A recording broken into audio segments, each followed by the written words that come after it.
السلام عليكم ورحمة الله وبركاته. وعليكم إن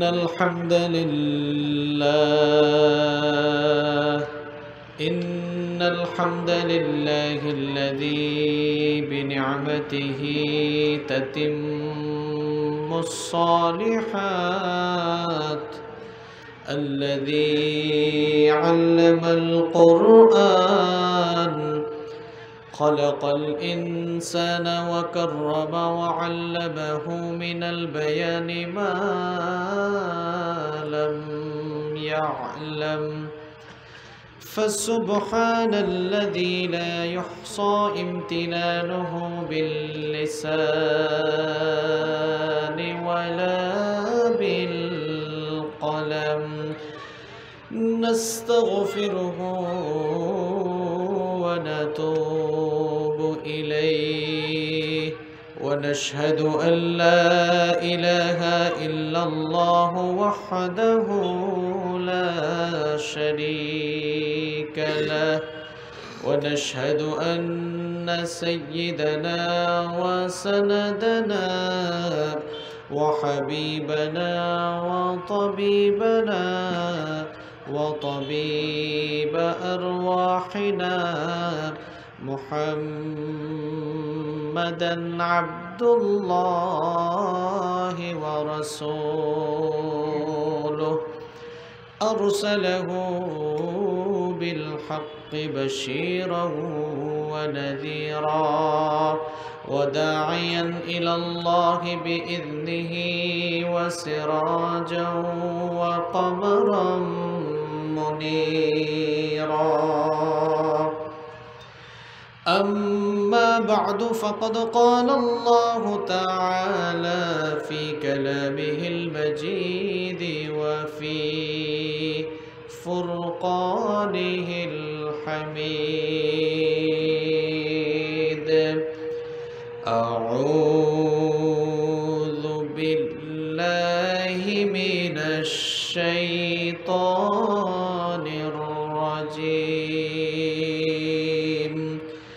بسم الله الرحمن الرحيم. إن الله وملائكته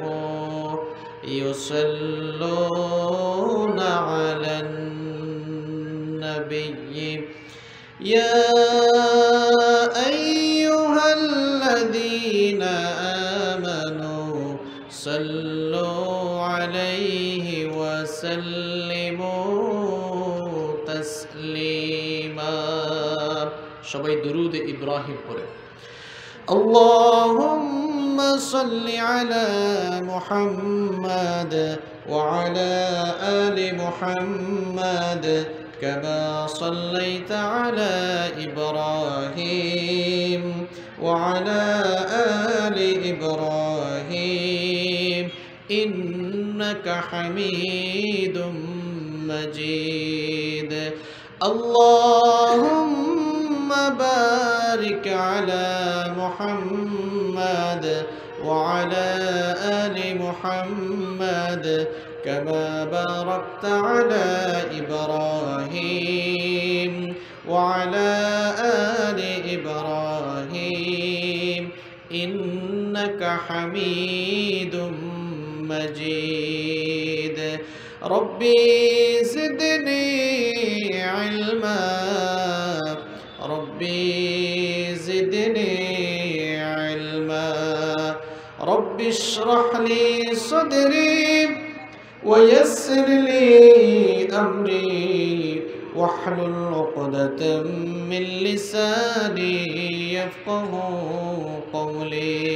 سبحانك لا علم لنا إلا ما علمتنا إنك أنت العليم الحكيم.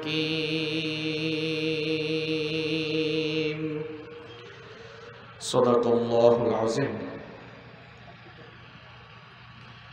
যদি আমার গান শুনতে মন চায়, কোরআনের সুর তুমি শুনে নিও। যদি আমার গান বুঝতে মন চায়, মাজলুমানের ব্যথা বুঝে নিও। যদি আমার গান শুনতে মন চায়, কোরআনের সুর তুমি শুনে নিও। যদি আমার গান বুঝতে মন চায়, মাজলুমানের ব্যথা বুঝে নিও।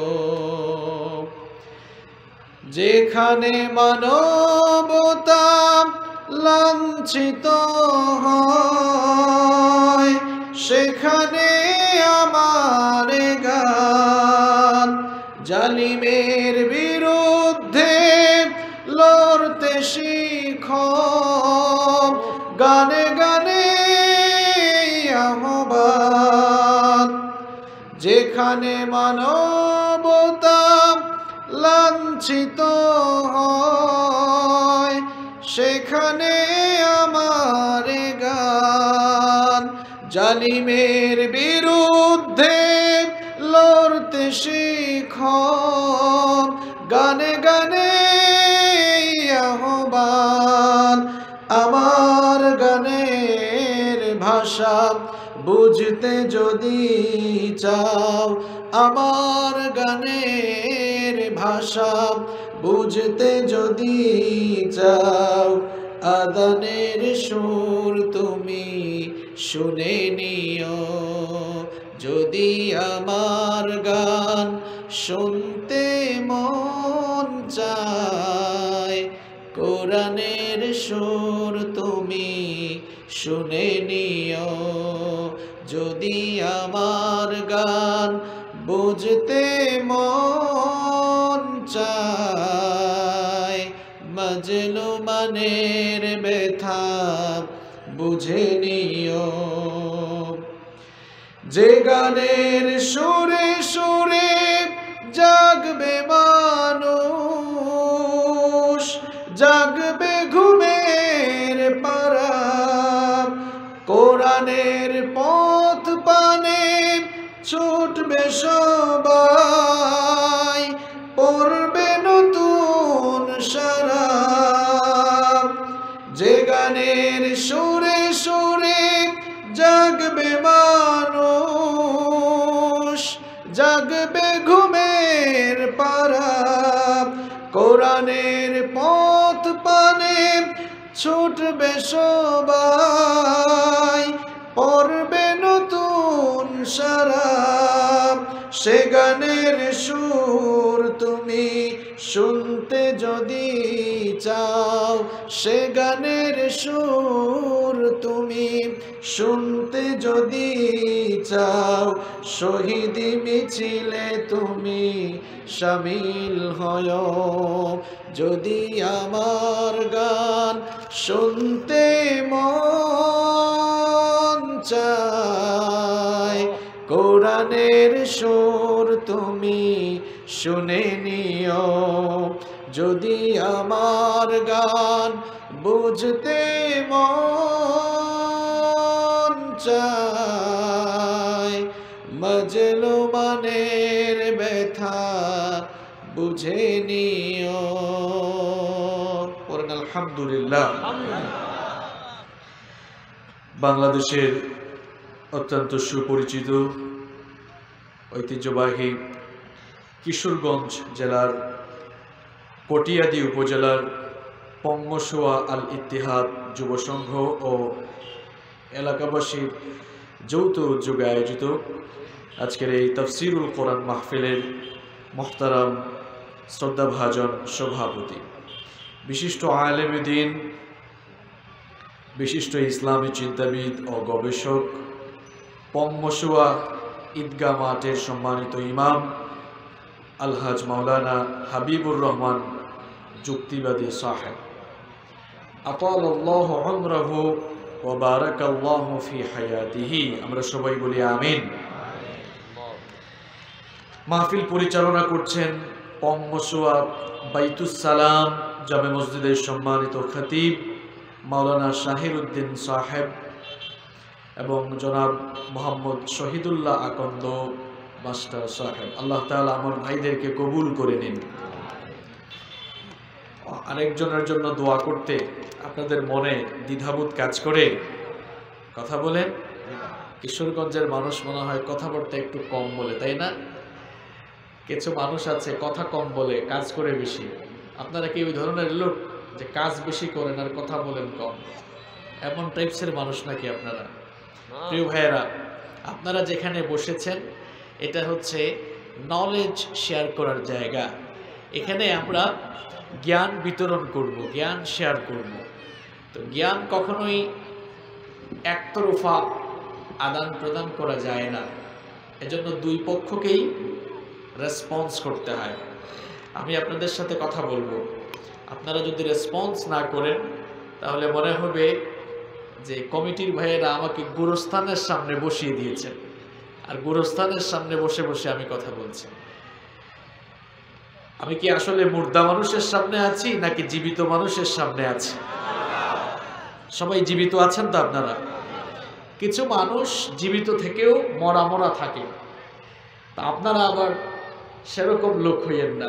আমরা জীবিত আছি, জীবিত লোকদের মধ্যে আমরা জীবিত লোকদের মতোই রেসপন্স করব। বলেন ইনশাআল্লাহ। আরেকজনের জন্য দোয়া করলে আপনার কোনো লস নাই। আরেকজনের জন্য দোয়া করলে ওই দোয়াটা আল্লাহ তাআলা আগে আপনার জন্য কবুল করবেন।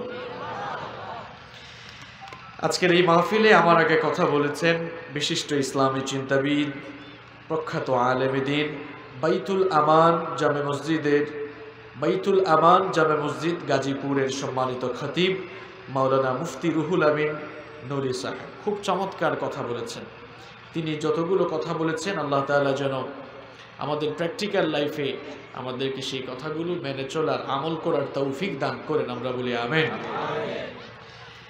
মাহফিলে উপস্থিত সম্মানিত উলামায়ে কেরাম, বিভিন্ন রাজনৈতিক দলের সম্মানিত নেতৃবৃন্দ, সামাজিক নেতৃবৃন্দ, আমার সামনে বসা অত্র এলাকার পার্শ্ববর্তী এবং দূরদূরান্ত থেকে আগত আল্লাহর দ্বীন প্রেমী, কোরআন প্রেমী, সর্বস্তরের তাওহীদি জনতা, যুগে যুগে আল্লাহর জমিনে আল্লাহর দ্বীনকে প্রতিষ্ঠার জন্য যারা সবচাইতে বেশি অগ্রণী ভূমিকা পালন করেছেন, আমার সম্মানিত যুবক এবং তরুণ ভাইয়েরা, স্কুল, কলেজ, ইউনিভার্সিটি এবং বিভিন্ন মাদ্রাসা পড়ুয়া আমার প্রাণ প্রিয় মেধাবী ছাত্র ভাইয়েরা, মহিলা প্যান্ডেল থেকে এবং ঘরে বসে যারা শুনছেন, শ্রদ্ধেয়া সম্মানিতা মা এবং বোনেরা, উপস্থিত জাতির বিবেক সম্মানিত সাংবাদিকবৃন্দ, উপস্থিত প্রাণ প্রিয়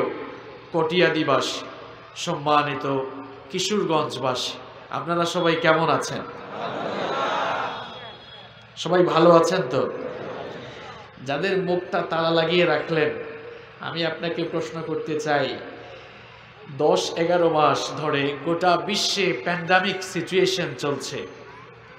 অদৃশ্য একটি শক্তি করোনা ভাইরাসের কাছে গোটা দুনিয়া বিপর্যস্ত হয়ে গিয়েছে। কোটি কোটি মানুষ আক্রান্ত হয়েছে, লক্ষ লক্ষ মানুষ দুনিয়া থেকে বিদায় হয়েছে। আল্লাহ তাআলা তার অফুরন্ত দয়ায় আপনাকে এখনো বাঁচিয়ে রেখেছেন, সুস্থ রেখেছেন। এরপরেও কি আপনার মুখ থেকে আলহামদুলিল্লাহ বের হয় না? কত মানুষ চলে গিয়েছে আপনি কি দেখেন না? কত মানুষ হসপিটালে আহাজারি করছে আপনি কি জানেন না? সুস্থ থাকতে পারা, ভালো থাকতে পারা, এটি হচ্ছে পৃথিবীর সবচাইতে বড় নিয়ামতের নাম। পৃথিবীতে ঈমান হচ্ছে সবচাইতে দামি দৌলতের নাম। যারা ঈমান নামক নিয়ামত পায়নি তারা প্রকৃত জীবন কোনটা সেটা বুঝেনি। ঈমানের আলোয় আলোকিত যারা হতে পারেনি তারা জান্নাতের ঠিকানাও কোনোদিন খুঁজে পাবে না। এজন্য ঈমান পৃথিবীর সবচাইতে দামি নিয়ামত। ঈমানের পরেই এই পৃথিবীতে সবচাইতে দামি নিয়ামতের নাম হচ্ছে as-sihha, সুস্থতা। আমি যদি আপনাদেরকে প্রশ্ন করি পৃথিবীতে সবচাইতে সুখী মানুষকে, পৃথিবীতে সবচাইতে সফল মানুষকে, হয়তো আপনারা তো রাষ্ট্রপতির এলাকার মানুষ, আপনারা কেউ কেউ হয়তো বলবেন হুজুর যে যত তাড়াতাড়ি ক্ষমতাকে পাকাপোক্ত করতে পারে সেই সুখী, সেই সফল। ব্যবসায়ী ভাইয়েরা যারা আছেন হয়তো তারা বলবেন হুজুর যারা ব্যবসা করে কম বয়সে অনেক টাকা পয়সা কামাতে পারে তারাই সবচাইতে সুখী মানুষ। এভাবে হ্যাপিনেস কিংবা সাকসেসকে এক একজন এক একভাবে আপনারা ডিফাইন করবেন। কিন্তু প্রিয় ভাইয়েরা, শুধুমাত্র টাকা পয়সা, ধন দৌলত, ক্ষমতা, প্রভাব, প্রতিপত্তি, আধিপত্য অর্জন করার নামই সফলতা কিংবা সুখ শান্তি নয়, বরং পৃথিবীতে সবচাইতে বড় নিয়ামত, সবচেয়ে বড় সফলতা, সবচেয়ে বড় সুখ শান্তির বিষয় হলো নিজেকে সুস্থ রাখতে পারা। আপনি কতটা ভালো আছেন এটা যদি ফিল করতে চান, কিশোরগঞ্জ সদর হাসপাতালে চলে যান কিংবা ঢাকায় কয়েকটা হসপিটালে আপনি ভিজিট করে আসেন। আপনি গিয়ে দেখেন ওখানে কত মানুষ আহাজারি করছে। আপনি বার্ন ইউনিটে যান, গিয়ে দেখেন আগুনে পোড়া রোগীগুলো একটি সেকেন্ড শান্তি পাওয়ার জন্য কত চিৎকার করছে, আহাজারি করছে। করোনা ইউনিটে যান, গিয়ে দেখেন তারা মৃত্যুর জন্য প্রহর করছে। পৃথিবীতে সবচাইতে সুখের বিষয় হলো সুস্থ থাকতে পারা। এজন্যই স্বয়ং বিশ্বনবী সাল্লাল্লাহু আলাইহি ওয়াসাল্লাম বলেছেন, সাল্লাল্লাহুল আফওয়া ওয়াল আফিয়া, তোমরা আল্লাহর কাছে সুস্থতার নিয়ামত চেয়ে নাও, আল্লাহর কাছে সুস্থতা প্রার্থনা করো। ফাইন্না আহাদান লাম ইউতা বা'দাল ইয়াকিনি খায়রাম মিনাল আফিয়া, কারণ পৃথিবীতে ঈমানের পরে সুস্থতার মতো উত্তম কোনো নিয়ামত আর মানুষকে দেয়া হয় নাই। ঈমানের পরে পৃথিবীতে সুস্থতার মতো দামি কোনো নিয়ামত আর নেই। আপনি দেখছেন একজন মানুষের কোটি কোটি টাকা আছে, গিয়ে দেখেন ওই লোকটা রাতের বেলা ঘুমাতে পারে না, কয় হুজুর রাতে ঘুম নাই। রিক্সাওয়ালা সারাদিন রিক্সা চালায়, রাতের বেলা খাওয়া দাওয়া করার পর দেখবেন নাকে তেল দিয়া নাক ডাকায় ঘুমায়। সেই লোকটাই সুখী, কারণ সে ঘুমাতে পারে। আর ওর তো হাজার হাজার কোটি টাকা আছে, বউ খারাপ, ঘুম আসে না, ছেলে মেয়ে খারাপ, আপনি তাকে সুখী বলতে পারবেন? সুখ শান্তি এটা টাকা দিয়ে কেনা যায় না, এটা ক্ষমতা দিয়ে কেনা যায় না। সুখ শান্তি কার দেয়া নেয়ামত? কথা বলেন, কার দেয়া নেয়ামত? এখনো তো সবাই বললেন না, কার দেয়া নেয়ামত? আল্লাহর নাম বললে কি গুনাহ হয়? লজ্জা লাগে? কত মধু মাখাই নাম, কত জাদু মাখাই নাম, জপতেই তো ভালো লাগে। আল্লাহু আল্লাহু তুমি জানলে জানানো, শেষ করা তো যায় না গে তোমার গুণগান। আল্লাহু আল্লাহু তুমি জানলে জানানো, শেষ করা তো যায় না গে তোমার গুণগান। তুমি কাদের গফফার, তুমি জলিল জব্বার, তুমি কাদের গফফার, তুমি জলিল জব্বার। অনন্ত অসীম তুমি রহিম রহমান। আল্লাহু আল্লাহু তুমি জানলে জানানো, শেষ করা তো যায় না গে তোমার গুণগান। আল্লাহু আল্লাহু তুমি মাটির আদমকে প্রথম সৃষ্টি করিয়া ঘোষণা করিয়া দিলে শ্রেষ্ঠ বলিয়া। তুমি মাটির আদমকে প্রথম সৃষ্টি করিয়া ঘোষণা করিয়া দিলে শ্রেষ্ঠ বলিয়া। তাই নূরের ফেরেশতা করে আদমকে সেজদা, ও তাই নূরের ফেরেশতা করে আদমকে সেজদা। তুমি সবার চেয়ে দিলে মাটির মানুষকে সম্মান। আল্লাহু আল্লাহু তুমি জানলে জানানো, শেষ করা তো যায় না গে তোমার গুণগান। আল্লাহু আল্লাহু। আল্লাহর গুণগান গেয়ে আপনি শেষ করতে পারবেন? কথা বলেন, শেষ করা যাবে? শেষ করা যাবে না। সুতরাং যে আল্লাহ তাআলা আমাদেরকে গোটা দুনিয়ার প্যান্ডামিক এই সিচুয়েশনে, বিপর্যস্ত পৃথিবীতে আমাদেরকে এখনো সুস্থতার মতো দামি নিয়ামত দিয়ে আমাদেরকে বাঁচিয়ে রেখেছেন। আবার কোরআনের মেলা, এটা কিসের মেলা? এটা কিসের মেলা? এটা কোরআনের মেলা। কোরআনের মেলায় জান্নাতি এই আয়োজনে আমাদেরকে দয়া করে শামিল হওয়ার তৌফিক দিলেন। সেজন্য আসুন না আমরা একটু শুকরগুজার হয়ে মনটা খুলে প্রাণটা উজাড় করে দিয়ে শরীরের সকল শক্তি গলার মাঝ বরাবর এনে আকাশ বাতাস প্রকম্পিত করে আল্লাহ তাআলার শুকরিয়া জানাই। আমরা সবাই পড়ি আলহামদুলিল্লাহ। এখন আওয়াজটা ঠিক আছে না? ঠিক আছে তো? চলবে তাই না? কমায়েন না, ভলিউম আর কমায়েন না। আমাদেরকে ভালো রাখলেন কে? আল্লাহ। সুস্থ রাখলেন কে? আল্লাহ। এই মাহফিলে আসার তৌফিক দিলেন কে? আল্লাহ। এই মাহফিলে আসার জন্য সবার নসিব হয় না। এখানে আসার জন্য কপাল লাগে, সৌভাগ্যের দরকার হয়। কারণ এই প্রোগ্রামগুলোতে যারাই আসে তাদের উপরে অবারিত রহমতের ধারা নাজিল করেন কে? আপনারা যারা এখানে এসেছেন আপনারা কার মেহমান বলেন তো? মাশাআল্লাহ, কার মেহমান? আপনাদের দাম কত বেশি শুনেন। মুসলিম শরীফের বর্ণনায় হাদিস এসেছে, عن أبي هريرة رضي الله عنه عن النبي صلى الله عليه وسلم قال لا يقعد قوم يذكرون الله إلا خفتهم الملائكة سيد المحدثين أبو هريرة رضي الله عنه حديث বর্ণনা করেছেন। বিশ্বনবী সাল্লাল্লাহু আলাইহি ওয়াসাল্লাম বলেছেন, যখন কোথাও কোনো এলাকার লোকেরা একত্রিত হয়ে আল্লাহর কোরআন শোনার জন্য বসে যায়, এই মানুষগুলোকে পাহারা দেওয়ার জন্য পুলিশ নয়, র্যাব নয়, সেনাবাহিনী নয়, বিজিবি নয়, প্রশাসনের কোন স্তরের কোন প্রকার দায়িত্বশীল নয়, এই মানুষগুলোকে পাহারা দেওয়ার জন্য খাফাতুহুল মালাইকা, আল্লাহ তাআলা তার নূরের তৈরি রহমতের ফেরেশতা নাজিল করেন। শুধু তাই নয়, ওয়া গাশিয়াতহুমুর রাহমা, ওই বান্দাদেরকে আল্লাহ তাআলা তার রহমতের চাদর দিয়ে ঢেকে রাখেন। শুধুই তাই নয়, ওয়া নাযালাত আলাইহিমুস সাকিনা, আল্লাহ তাআলা ওই বান্দাদের উপরে তিনি তার রহমতের ভান্ডার থেকে স্পেশাল রহমত সাকিনা নামক রহমত নাজিল করতে থাকে। ওয়া যাকারহুমুল্লাহু ফী মান ইনদাহু, আর আল্লাহর রহমতের ফেরেশতারা চতুর্দিকে ঘিরে আমাদেরকে পাহারা দিয়ে দিয়ে সারাক্ষণ শুধু আল্লাহর কাছে আমাদের ইস্তেগফারের জন্য আল্লাহর কাছে ফরিয়াদ করতে থাকে। সুবহানাল্লাহ।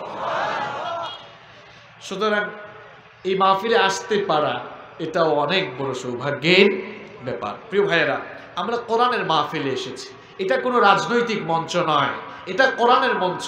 এখানে আমরা মানুষদেরকে কোরআন শোনাই, এখানে কোরআন থেকে আমরা কথা বলি, এখানে মানুষদেরকে আমরা আল্লাহর কোরআনের দিকে আহ্বান করি।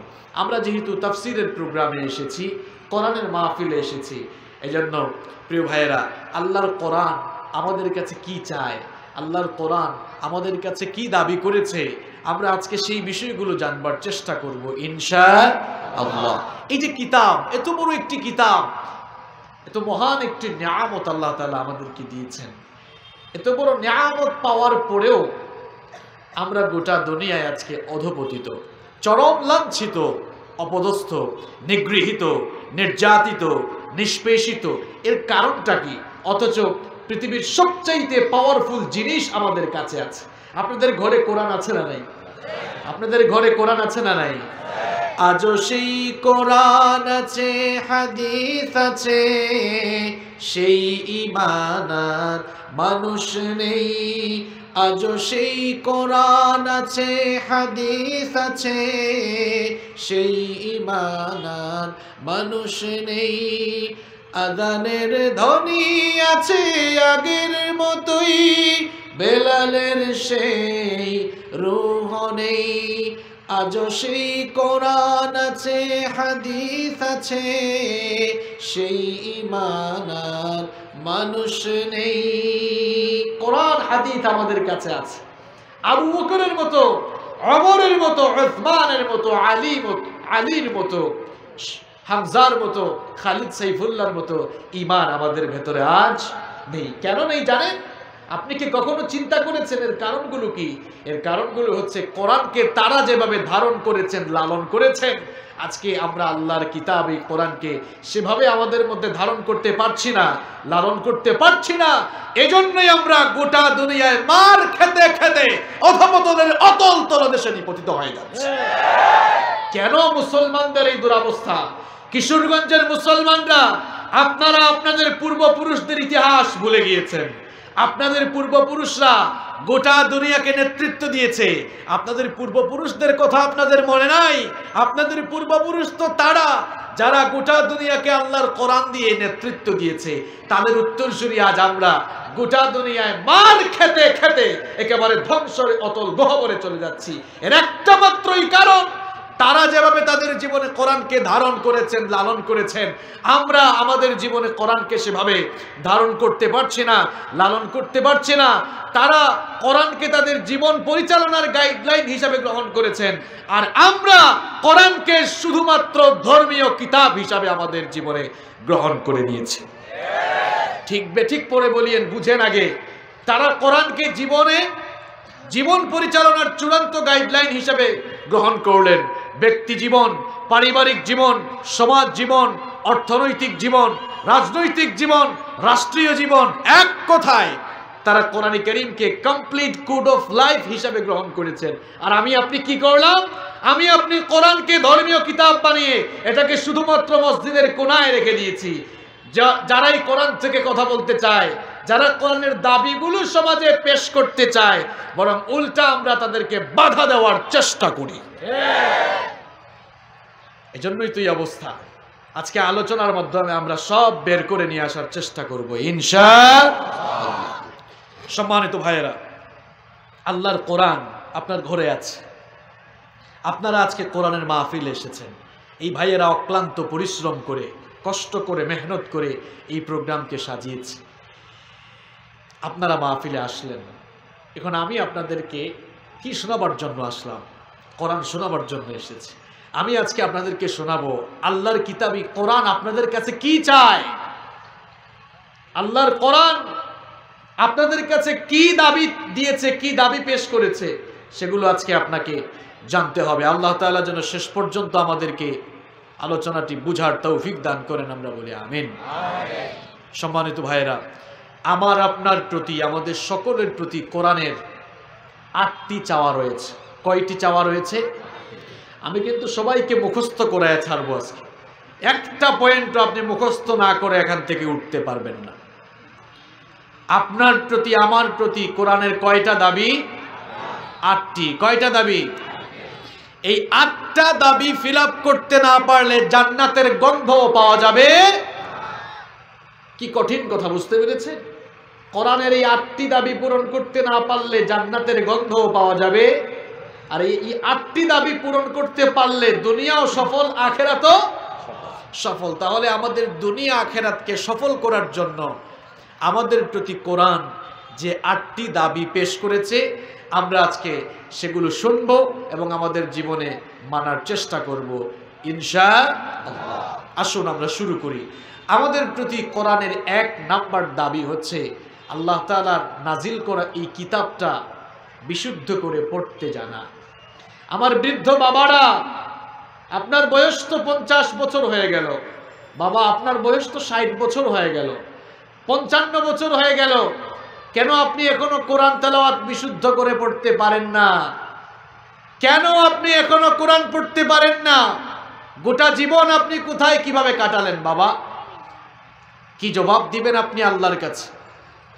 হ্যাঁ যুবক আর তরুণ ভাইয়েরা, তোমরা যারা স্কুলে পড়ো, কলেজে পড়ো, ইউনিভার্সিটিতে পড়ো, আমি তোমাদেরকে বলছি, তুমি কি চমৎকার করে ইংরেজিতে কথা বলতে পারো, তোমার প্রোনাউন্সিয়েশন খুব চমৎকার, কিন্তু এখনো তুমি কেন আউযু বিল্লাহ বিসমিল্লাহ শুদ্ধ করে পড়তে পারো না?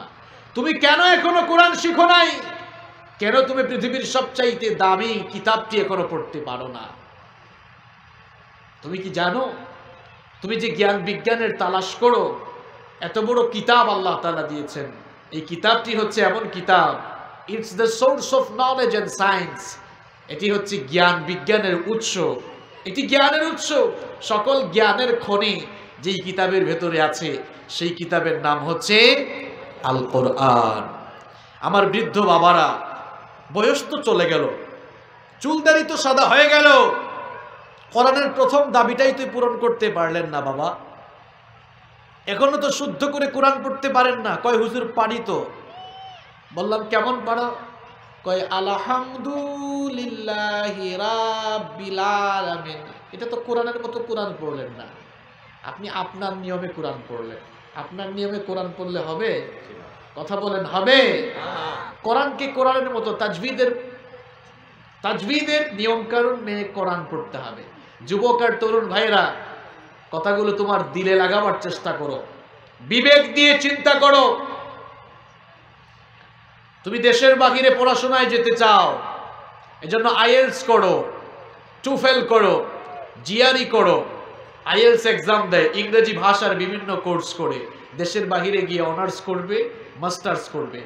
আবার চীনে যেতে চায়, এজন্য চাইনিজ ল্যাঙ্গুয়েজের কোর্স করে, চোয়াং মোয়াং ওয়াং আছে না, এসব ভাষা শিখে।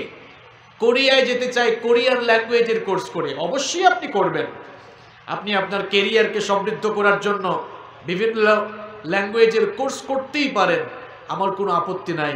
কিন্তু প্রিয় ভাই, তোমার কাছে আমার প্রশ্ন হচ্ছে, তুমি দুনিয়ায় তোমার সুন্দর একটি কেরিয়ার সাজাবার জন্য তোমার জীবনের গুরুত্বপূর্ণ সময়, তোমার বাবার টাকা পয়সা ইনভেস্ট করতে তুমি রাজি আছো, কিন্তু আল্লাহর দেওয়া কিতাব, যেই কিতাব শিখলে তোমার দুনিয়া সফল, আখিরাত সফল, জান্নাতের ঠিকানা খুঁজে পাবা, এখনো তুমি ওই কোরআন 2-3 মাস সময় নিয়ে শিখতে পারলা না। কোন ইবলিসের সাথে বসবাস তোমার? কোন ইবলিসের সাথে তোমার ফ্রেন্ডশিপ হলো? কোন ইবলিসের সাথে তোমার বন্ধুত্ব হলো? 30, 40, 50 বছর বয়স যাদের হয়েছে, মা বোনরা যারা মহিলা প্যান্ডেল থেকে শুনছেন, আমার মা বোনেরা, এখনো আপনারা কোরআন শিখলেন না। আমার বোনেরা, আপনারা যারা স্কুলে কলেজে বিশ্ববিদ্যালয়ে পড়েন, এখনো আপনি কোরআন শিখলেন না। আপনার জীবন থেকে সময় চলে যাচ্ছে, কবে আপনি কোরআন শিখবেন? এই কোরআনটাকে বিশুদ্ধ করে শেখার কথা বলেছেন কে? আরো আস্তে বলেন, বলেছেন কে? কোরআনে কারীমের 73 নম্বর সূরা সূরাতুল মুজাম্মিলের 4 নম্বর আয়াতে আল্লাহ পাক সুন্দর করে বললেন, ওয়ারাত্তিলিল কুরআনা তারতিলা। তারতিলের সাথে, তাজউইদের সাথে, তাহসিনের সাথে ধীরস্থিরভাবে আল্লাহর দেওয়া এই কিতাব সুন্দর করে তেলাওয়াত করো। এই ঘোষণাটা কার? এই ঘোষণাটা কার? এই ব্যবসায়ী ভাইরা, কোটি কোটি টাকার ব্যবসা করছেন, কয়েক হাজার টাকা খরচ করে ইমাম সাহেবের কাছ থেকে এখনো কোরআন শিখলেন না। কোন ইবলিসের সাথে বাস করেন আপনি? কবে কোরআন শিখবেন আপনি? আল্লাহর দেওয়া কোরআনের প্রথম দাবিটাই তো পূরণ করতে পারলেন না। কোরআন তো 8টি দাবি দিয়েছে, প্রথম দাবি তো আপনি এখনো পূরণ করলেন না, বাকিগুলো কোন দিন করবেন?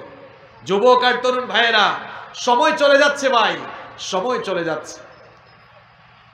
যেই সময় চলে যায় সেই সময় আর ফিরে আসে। আমরা যারা কোরআন শিখছি না, সময় কাটিয়ে দিচ্ছি, সময় যত যাচ্ছে ততই আমরা মৃত্যুর দিকে অগ্রসর হচ্ছি। আমরা বলি আমাদের বয়স নাকি, আমাদের বয়স নাকি কি হয়? আসলে কি বাড়ে? বয়স বাড়ে না কমে? আমাদের হায়াত কিন্তু কমে যাচ্ছে, আমরা টেরও পাচ্ছি না। আমার ভাইরা যারা আমরা কোরআন শিখলাম না, আমরা যারা এখনো কোরআনের তেলাওয়াত বিশুদ্ধ করে শিখলাম না, বিশ্বনবী মুহাম্মদুর রাসূলুল্লাহ সাল্লাল্লাহু আলাইহি ওয়াসাল্লামের শাফায়াত আমাদের দরকার আছে না নাই? এদিকে তাকান ভাই, ভালো করে শুনেন। বিশ্বনবী সাল্লাল্লাহু আলাইহি ওয়াসাল্লামের শাফায়াত না পেলে জান্নাতে যাওয়া যাবে নাকি? কোন নবী? ভালো করে শুনেন। কিয়ামতের কঠিন বিভীষিকাময় দিনে আল্লাহ তাআলা যখন দুনিয়ার সকল মানুষকে হাসরের ময়দানে সমবেত করবেন, সেই দিনটা বড় ভয়ঙ্কর হয়ে যাবে। এখন তো সূর্য মানুষের মাথার থেকে 9,30,00,000 মাইল দূরে, 9,30,00,000 মাইল দূর থেকে সূর্য তাপ দেয়। আপনারা তাকায় দেখেন, এই শীতের দিনে সূর্যের তাপ মানুষ সহ্য করতে পারছে না, হাত দিয়ে আছে না নাই? সূর্য কিন্তু 9,30,00,000 মাইল দূর থেকে আপনাদেরকে তাপ দিচ্ছে, তাও ডিরেক্ট দিচ্ছে না। ভালো করে শোনেন, এই পৃথিবীর চেয়ে সূর্য হচ্ছে 13 লক্ষ গুণ বড়। আপনারা যারা কটিয়াদির বাহিরে জীবনে কোনোদিন যান নাই, পৃথিবী সম্পর্কে তো আপনার কোনো ধারণাই নেই। পৃথিবীটা কত বড় শোনেন, যে বাংলাদেশে আপনি বাস করেন, এই বাংলাদেশের আয়তন কত? 1,47,570 বর্গ কিলোমিটার। বাংলাদেশটা মনে হয় খুব বড় একটা দেশ, তাই না? ওয়ার্ল্ড ম্যাপ, বিশ্ব মানচিত্রে যদি আপনি দেখবেন বাংলাদেশের BA লেখারও জায়গা নাই, এত ছোট একটা দেশ।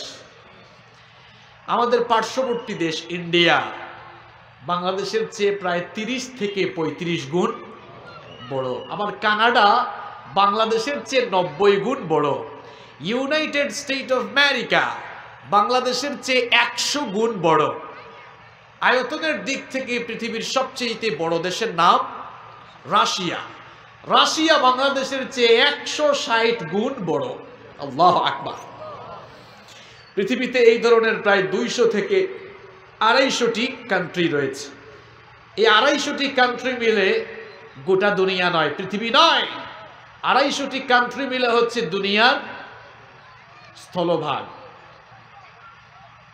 এই পৃথিবীর 4 ভাগের 1 ভাগ হচ্ছে স্থলভাগ, 4 ভাগের 1 ভাগ মাটি, আর 3 ভাগই পানি। আল্লাহু আকবার।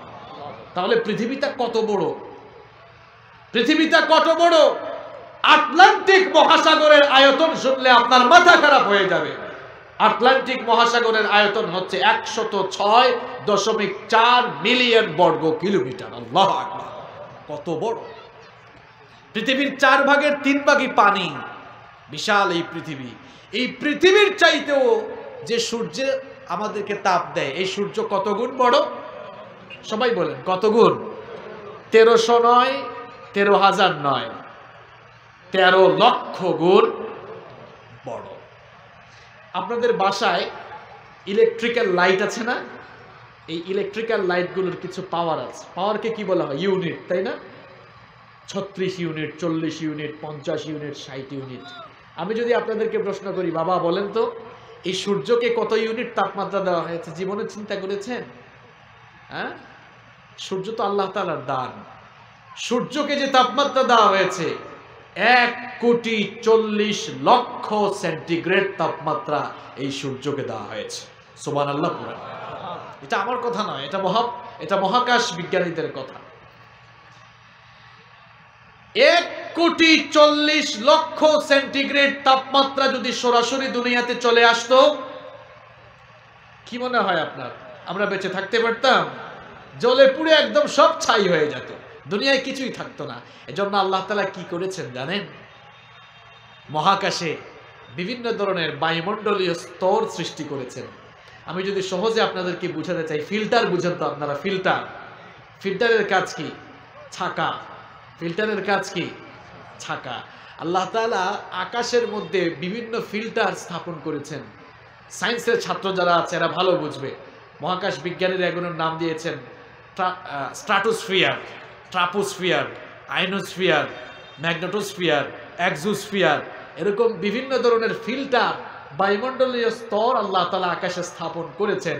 সূর্যের আলো পৃথিবীতে ডিরেক্ট আসতে পারে না। আল্লাহ তাআলা সূর্যের আলোকে ওই বায়ুমণ্ডলীয় স্তর বা ওই ফিল্টারগুলোতে ফিল্টারিং করে ছেকে যতটুকু আমাদেরকে দরকার ততটুকু আল্লাহ দান করেন। 9,30,00,000 মাইল দূর থেকে সূর্য তাপ দেয়। আবার যেই তাপমাত্রা ছেকে দুনিয়ায় আসে, তাও বৈশাখ আর জ্যৈষ্ঠ মাসে গরম আমরা সহ্য করতে পারি না। আমার ভাইরা, 9,30,00,000 মাইল দূরের সেই সূর্য কিয়ামতের কঠিন দিনে মানুষের মাথার 1 কিংবা 2 মাইল উপরে নেমে আসবে।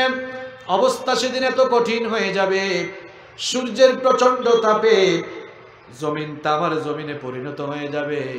গুনাহগারদের মাথার চান্দি ফেটে মগজগুলো টকবক করে ফুটে বেয়ে পড়তে থাকবে। আর সেই কঠিন দৃশ্য আপনাদেরকে কেমনে বুঝাই?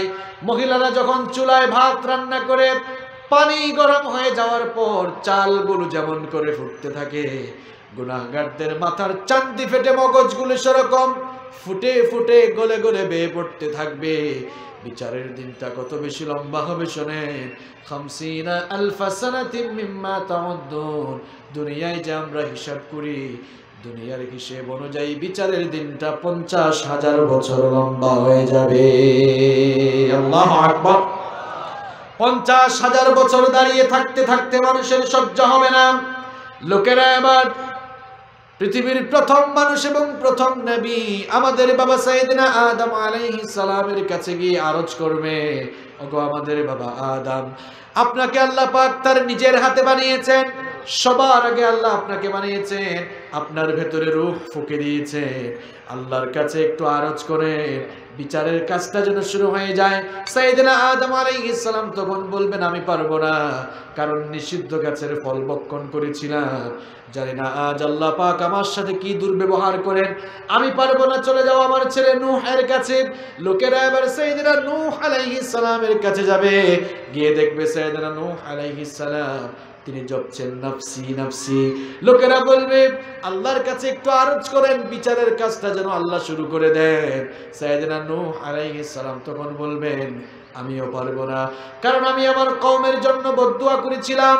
জানি না আজ আল্লাহ পাক আমার সাথে এজন্য কি দুর্ব্যবহার করবে। চলে যাও মূসা আলাইহিস সালামের কাছে। লোকেরা গিয়ে দেখবে মূসা আলাইহিস সালাম তিনিও জপছেন নাফসি নাফসি। লোকেরা বলবে, আপনি আল্লাহর কাছে আরজ করেন বিচারের কাজটা যেন শুরু হয়ে যায়। সাইয়েদনা মূসা আলাইহিস সালাম তখন বলবেন, আমিও পারবো না, কারণ ফেরাউনের বংশের এক লোককে এক থাপ্পড় দিয়া দুনিয়া থেকে বিদায় করে দিয়েছি। জানি না আজ আল্লাহ পাক আমার সাথে কি দুর্ব্যবহার করে। চলে যাও ঈসা রূহুল্লাহর কাছে।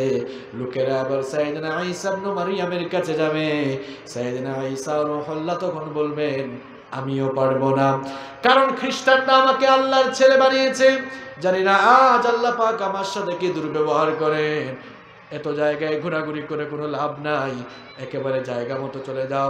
চলে যাও বিশ্বনবী মুহাম্মদুর রাসূলুল্লাহ পড়েন সাল্লাল্লাহু আলাইহি ওয়াসাল্লামের কাছে চলে যাও। আজকে তার সুপারিশ ছাড়া আল্লাহ তাআলা বিচারের কাজ শুরু করবেন না। লোকেরা আবার আমাদের নবী বিশ্বনবী মুহাম্মদুর রাসূলুল্লাহ সাল্লাল্লাহু আলাইহি ওয়াসাল্লামের কাছে চলে যাবে। গিয়ে দেখবে সকল নবীরা যেখানে জপছেন নাফসি নাফসি, আমার নবী হাসরের সেই কঠিন দিনেও নাফসি নাফসি বলার পরিবর্তে জপছেন তিনি উম্মতি উম্মতি। সুবহানাল্লাহ পড়ে। লোকেরা বলবে, ওগো আল্লাহর হাবিব, আল্লাহর কাছে অ্যাপ্লিকেশন করেন বিচারের কাজটা যেন শুরু হয়ে যায়। আল্লাহর হাবিব তখন আরশে আজিমের কাছে গিয়ে সাজদায় মাথা নত করে দিয়ে আল্লাহর কাছে আরজ করবেন। আল্লাহর রহমতের দরিয়ায় জোশ মেরে যাবে। আল্লাহ পাক তখন বলবেন, ওগো আমার হাবিব, ইরফা রাসাক, আপনার মাথা উঠান, সাল তুতাহু, আপনার যা মন চায় আমার কাছে চান। আজ আপনাকে এমন আমি পাওয়ার দান করলাম, যাকে মন চায় যাকে মন চায়, যার জন্য মন চায় তার জন্য সুপারিশ করে আমার জান্নাতের ভেতরে আপনি দাখিল হয়ে যান। নবীর পাওয়ার কি বুঝলেন আপনি? আমার নবীর সুপারিশ ছাড়া কিয়ামতে আল্লাহ তাআলা বিচারই শুরু করবেন না। আল্লাহু আকবার। প্রিয় ভাইয়েরা, যেই জায়গায় ছিলাম সেই জায়গায় ফিরিয়ে নিচ্ছি আপনাদেরকে। আপনি যে কোরআন শিখলেন না, কোরআন পড়লেন না, যেই নবীর সুপারিশ ছাড়া জান্নাতে যাওয়া যাবে না, সেই নবী এবার কিয়ামতের দিন সুপারিশ করার পরিবর্তে কিছু লোকদের বিরুদ্ধে দাঁড়িয়ে আল্লাহর আদালতে সাক্ষ্য দিবেন। তারা কারা? এবার ভালো করে শুনেন। কোরআন কারীমের 25 নম্বর সূরা সূরাতুল ফুরকানের 30 নম্বর আয়াতে আল্লাহ পাক সুন্দর করে বললেন, কিয়ামতের দিন আমার হাবিব কিছু লোকদের বিরুদ্ধে দাঁড়িয়ে আমার কাছে ফরিয়াদ করবেন। ওয়াকালার রাসূলু ইয়া রাব্বি ইন্না কওমি اتخذوا هذا القرآن مهجورا। কি কঠিন কথা, কি সাংঘাতিক কথা। আল্লাহর হাবিব দাঁড়িয়ে বলবেন, ওগো আল্লাহ, আমার উম্মতের এই এই লোকগুলো কোরআনকে পরিত্যাগ করেছে, কোরআন পড়ে নাই, বুঝে নাই, মানে নাই, সুতরাং আমি রাসূলও এই লোকদেরকে আজকে পরিত্যাগ করলাম। নাউযু বিল্লাহি মিন যালিক। কি ভয়ঙ্কর কথা। নবী যদি কারো বিরুদ্ধে দাঁড়িয়ে যান, আপনি জবাব দেন তো, ওই লোকটা জান্নাতে যাওয়ার কোনো সুযোগ আর আছে? কেন কোরআন শিখলেন না আপনি? এখনো কি আপনার হুঁশ আসে না? এ যুবক আর তরুণ ভাইয়েরা, তুমি কখন কোরআন শিখবা? কোন দিন শিখবা তুমি কোরআন? কোরআন না শিখলে নবীর শাফায়াত পাওয়া যাবে না। শুধু তাই নয়, কোরআন যারা শিখবে না, যারা তাদের জীবন থেকে কোরআনকে মাইনাস করে দিবে, আল্লাহ তাআলা তাদের জন্য দুনিয়া আর আখেরাতে 3টা শাস্তি রেখেছেন। জোরে কোন কয়টা? সবাই বলেন কয়টা? যারা তাদের জীবন থেকে কোরআনকে মাইনাস করে দিবে, আল্লাহ তাআলা দুনিয়া আর আখেরাতে তাদের জন্য 3টি মারাত্মক শাস্তি রেখেছেন। কোরআনে কারীমের 20 নম্বর সূরা সূরাতুত তাহা এর 124 নম্বর আয়াত থেকে আল্লাহ পাক সুন্দর করে বলছেন, ওয়ামান আরাদা আন যিকরি ফাইন্না লাহু মাঈশাতান দানকা ওয়া নাহশুরুহু ইয়াওমাল কিয়ামাতি আ'মা। ভালো করে শুনেন ভাই, আল্লাহ তাআলা বলছেন যারা আমার যিকর অর্থাৎ আমার কোরআন থেকে মুখ ফিরিয়ে নিয়েছে, আমি আল্লাহ তাদের জীবনকে সংকীর্ণ করে দিব। মুফাসসিরিনে কেরাম মাঈশাতান দানকা এর ব্যাখ্যায় লিখেছেন, জীবনকে আল্লাহ তাআলা 2 ভাবে সংকীর্ণ করে দিবেন। যারা কোরআন থেকে মুখ ফিরিয়ে নিয়েছে, এদের জীবনকে আল্লাহ তাআলা কয় ভাবে সংকীর্ণ করে দিবেন? 2 ভাবে। এক হচ্ছে আল্লাহ তাআলা এদের জীবন থেকে সুখ শান্তি তুলে নেবেন।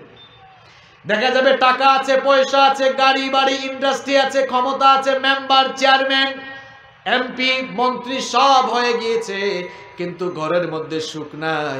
ঘরে গেলে দেখা যায় বউ ঝাড়ু দিয়া পিটায়, কিংবা তার বউ আর একজনের সাথে পরকিয়া করে, কিংবা ছেলে মেয়ে ঐশীর মতো হয়ে গিয়েছে, কিংবা ছেলে মেয়ে মাদকাসক্ত হয়ে গিয়েছে। পরিবারে শান্তি নাই, জীবনে শান্তি নাই। আল্লাহ বলেন এর কারণ হলো এদের জীবনে কোরআন নাই। জোরে কোন কি নাই? যাদের জীবনে সুখ শান্তি নাই, আপনি মিলান তো আল্লাহর এই আয়াতটা বাস্তবতার সাথে মিলান। আল্লাহ তাআলা বলছেন গাড়ি বাড়ি, টাকা পয়সা, ইন্ডাস্ট্রি, প্রভাব, প্রতিপত্তি, ক্ষমতা, এত কিছু থাকার পরেও যাদের জীবনে সুখ নাই, এর কারণ হলো এই লোকটার জীবনে আল্লাহর কোরআন নাই। কি নাই? আপনারা দেখেন এদের চেহারা বাহিরে শুধু নাদুস নুদুস দেখা যায়, ভেতরে কিছুই না, একেবারে পোষা, একেবারে কি? কারণ জীবনে কি নাই? কোরআন নাই। জীবনে কি নাই? ভেতর বাহিরে তাজা থাকতে হবে, জীবনে কোরআন থাকতে হবে। কি থাকতে হবে? 1 নম্বর শাস্তি হলো যেই সকল লোকেরা কোরআন থেকে মুখ ফিরিয়ে নিবে, আল্লাহ তাআলা তাদের জীবন থেকে সুখ শান্তি কেড়ে নেবেন। এবার বলেন তো সুখ শান্তি দেওয়ার মালিক কে? সুখ শান্তি যদি আল্লাহ আপনার জীবন থেকে কেড়ে নেন, সুখ শান্তি কি আপনি নিজে নিজে নিয়ে আসতে পারবেন নাকি? এই জন্য জীবনে যদি সুখ শান্তি চান, কোরআনের সাথে থাকার দরকার আছে না নাই? আল্লাহ তাআলা বলছেন 1 নম্বর শাস্তি, কোরআন থেকে যারা মুখ ফিরাবে তাদের জীবন থেকে সুখ শান্তি কেড়ে নেওয়া হবে। মুফাসসিরিনে কিরাম মাঈশাতান দানকার ব্যাখ্যায় লিখেছেন 2 নম্বর শাস্তি হলো এই লোকগুলা মারা যাওয়ার পর এদের কবরটাকে সংকীর্ণ করে দেওয়া হবে। কবরটাকে এত সংকীর্ণ করে দেওয়া হবে, কবরের এক পাশের মাটি আরেক পাশের মাটির সাথে লেগে যাবে, যার ধরুন লোকটার এক পাজরে গিয়ে অন্য পাজরের সাথে এরকম ঢুকে যাবে। এই রকম করে কবরের ভেতরে তাদেরকে শাস্তি দেওয়া হবে। যেই লোকগুলা কোরআন থেকে মুখ ফিরিয়ে নিয়েছে, কোরআন পড়ে নাই, বুঝে নাই, মানে নাই, এদের জন্য 3 নম্বর শাস্তি হলো ওয়া নাহশুরুহু ইয়াউমাল কিয়ামাতি আ'মা। কিয়ামতের দিন আল্লাহ তাআলা এদেরকে অন্ধ অবস্থায় হাসরের ময়দানে একত্রিত করবেন। কিয়ামতের দিন যখন আল্লাহ তাআলা এদেরকে অন্ধ অবস্থায় হাসরের মাঠে একত্রিত করবেন, এই লোকগুলো তখন আল্লাহর কাছে বলবে, ক্বালা রাব্বি লিমা হাশারতানি আ'মা ওয়া ক্বাদ কুনতু বাসীরা। তারা বলবে, ওগো আল্লাহ, দুনিয়ায় তো আমরা চক্ষুষ্মান ছিলাম, দুনিয়ায় তো আমরা অন্ধ ছিলাম না, আমরা তো দুনিয়ায় চোখে দেখতে পেতাম, তাহলে হাসরের মাঠে আমাদেরকে অন্ধ করে উঠিয়েছো কেন? আল্লাহ তাআলা তখন জবাব দিবেন, ক্বালা কাযালিকা আতাতকা আয়াতুনা ফানাসিতাহা ওয়া কাযালিকাল ইয়াউমা তুনসা। আল্লাহ তাআলা জবাব দিবেন, বান্দারে, তুই যখন দুনিয়াতে ছিলি, তোর কাছে আমার কিতাব ছিল, আমার আয়াতগুলো গিয়েছিল, চক্ষু থাকার পরেও আমার কিতাব কোরআন তুমি পড়ো নাই, পড়ার চেষ্টা করো নাই। আমার কোরআনকে দুনিয়ায় তুমি যেভাবে ভুলে গিয়েছিলে, আজ আমি আল্লাহ তোমাকে ভুলে গেলাম। নাউযু বিল্লাহি মিন যালিক। এর আগের আয়াতে কি বললাম? রাসূল বলছেন আমি এদেরকে পরিত্যাগ করলাম। এই আয়াতে কি বল? এই আয়াতে আল্লাহ তাআলা বললেন যে বান্দারে তোমাকে আমি কি করলাম? আহা, আপনার জীবন কোন দিকে যায়? 30, 40, 50, 60 বছর হয়ে গেল, আপনি কোরআন শিখতে পারলেন না। যারা কোরআন শিখবে না, আল্লাহ তাআলা বলছেন আমিও পরিত্যাগ করব, আমার রাসূল তাদেরকে পরিত্যাগ করবেন। জান্নাত আপনার মামু বাড়ি, তাই না? হ্যাঁ, আপনার নানা বাড়ি এটা। আমার আপনার প্রতি কোরআনের 1 নাম্বার দাবি কি? কথা কর না কেন? কোরআনকে শিখা, কোরআন বিশুদ্ধ করে তেলাওয়াত জানা। প্রিয় ভাইয়েরা, প্রিয় যুবক ভাইয়েরা, আমার কলিজার টুকরা যুবক আর তরুণ ভাইরা, যারা এখনো কোরআন শিখো নাই, আজকের এই মাহফিলে এই সিদ্ধান্ত কি নেওয়া যায় যে অবশ্যই আজকে থেকে আমরা কোরআন শিখব? এই সিদ্ধান্ত কি নেওয়া যায়? কারা কারা রাজি? একটু দুহাত তুলে আল্লাহকে দেখান তো। মাশাআল্লাহ, আল্লাহ আপনাদের হাতগুলোকে কবুল করুন। মা বোনরা যারা শুনছেন মহিলা প্যান্ডেল থেকে, মা বোনদেরকেও বলছি, আমার মা বোনরা যারা কোরআন শিখেন নাই, আল্লাহর ওয়াস্তে কোরআন শিখেন। কোরআন না শিখলে দুনিয়াও শেষ, আখিরাতও শেষ। তাহলে আমাদের প্রতি কোরআনের 1 নাম্বার চাওয়া হলো আমরা যেন কোরআনের তেলাওয়াত শিখি, কোরআন যেন আমরা বিশুদ্ধ করে শিখি।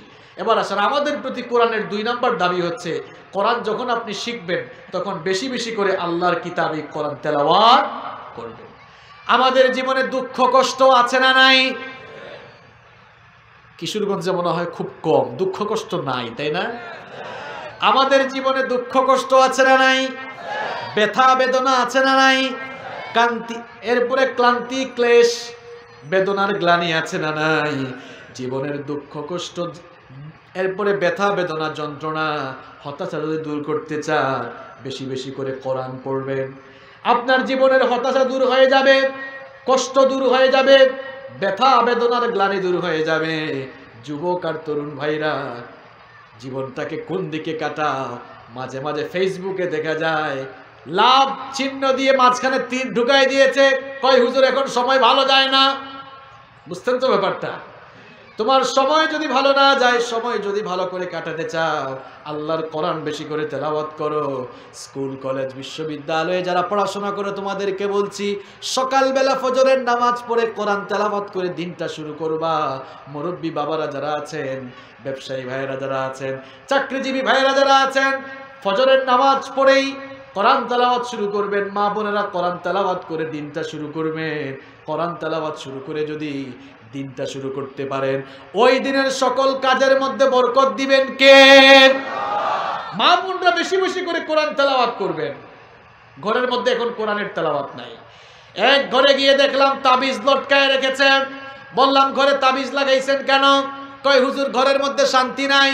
বললাম ঘরের মধ্যে শান্তি আসবে কেমনে?